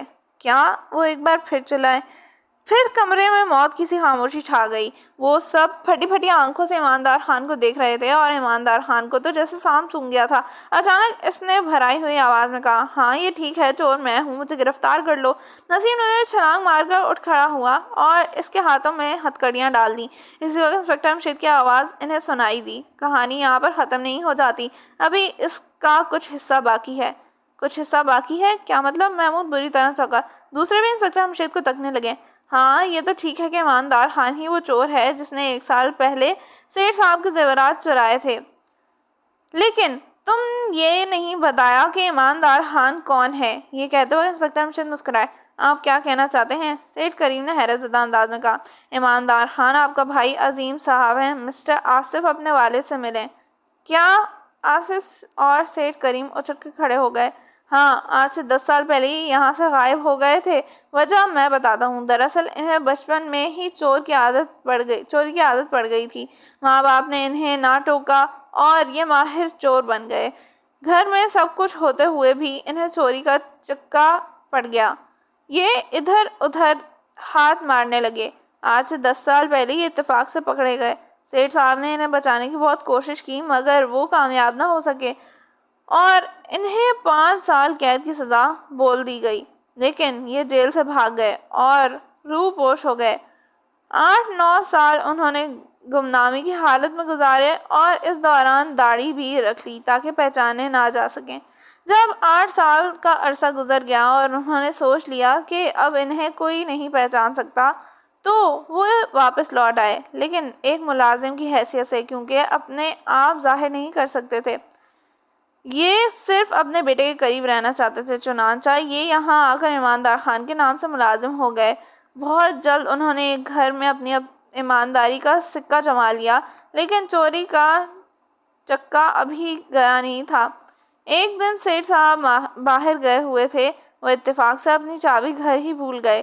بس انہوں نے تجوری کھولی اور زیورات نکال لیے۔ اب انہوں نے سوچا زیور کہاں چھپائیں، تو فوراً حویلی کا خیال آ گیا۔ یہ وہاں گئے اور زیور رات ایک کمرے میں دفن کر دیے۔ نسیم نوری صاحب نے خوب تفتیش کی لیکن چور کا سراغ نہ ملا۔ اس طرح 1 سال گزر گیا۔ خدا کو انہیں سزا دینا منظور تھا۔ جرم کی سزا ضرور ملتی ہے۔ ان کے ذہن میں غرور پیدا ہوا اور انہوں نے سمجھ لیا کہ انہیں کوئی گرفتار نہیں کر سکتا۔ بس انہوں نے شوخی میں آ کر مجھے خط لکھ مارا اور اس طرح ہم یہاں پہنچ گئے۔ یہ بھی بتاتا چلوں کہ جب اس گھر میں داخل ہوا تھا اسی وقت جان گیا تھا چور یہی ہے۔ پھر تصویر دیکھ کر تو شک ہی نہیں رہا، لیکن میں خاموشی سے حالت کا جائزہ لیتا رہا اور محمود فاروق اور فرزانہ کو کھلی چھٹی دے دی، لیکن میں ان کی نگرانی بھی کرتا رہا کہیں یہ کوئی غلطی نہ کر جائیں۔ چنانچہ جب محمود ان کا تعاقب کرتے ہوئے حویلی تک گیا تھا تو میں بھی اس سے تھوڑے سے فاصلے پر تھا۔ یہ کہہ کر وہ خاموش ہو گئے۔ سب سکتے میں آ گئے اور اب نسیم صاحب آپ کا مجرم آپ کے حوالے ہے۔ میرا خیال ہے اب یہ اپنی سزا پوری کر کے ہی واپس آئیں گے۔ فرار ہونے کا کوئی فائدہ نہیں، جرم کیا ہے تو سزا بھی بھگتنا ہی چاہیے۔ فرار ہو کر آدمی سکون سے نہیں رہ سکتا، وہ ساری زندگی ڈرتا رہتا ہے۔ کمرے کی فضا پر ایک بوجھل سی خاموشی طاری ہو گئی۔ سیٹھ کریم بھائی کا سر جھک گیا۔ مگر ابا جان، آصف تو ان کے بیٹے ہیں، پھر انہوں نے بیچارے آصف کو حویلی میں کیوں باندھ کر ڈال دیا تھا؟ محمود نے سوال کیا۔ معاملے کو الجھانے کے لیے، انہوں نے جواب دیا۔ اور آصف صاحب اور ان کی تحریر کیوں آپس میں ملتی جلتی ہیں؟ یہ قدرتی طور پہ ہے، اس میں ان کے ارادے کو کوئی دخل نہیں ہے۔ خود عظیم صاحب کو بھی یہ معلوم نہیں تھی کہ ان کی تحریر ان کے بیٹے سے ملتی جلتی ہے۔ اوہ، محمود کے منہ سے نکلا۔ اور پھر وہ حویلی میں سے زیورات نکالنے کے لیے چل پڑے۔ آصف بہت اداس نظر آ رہا تھا۔ اتنے دنوں بعد باپ کی شکل نظر آئی تھی، لیکن پھر بچھڑ جانے کے لیے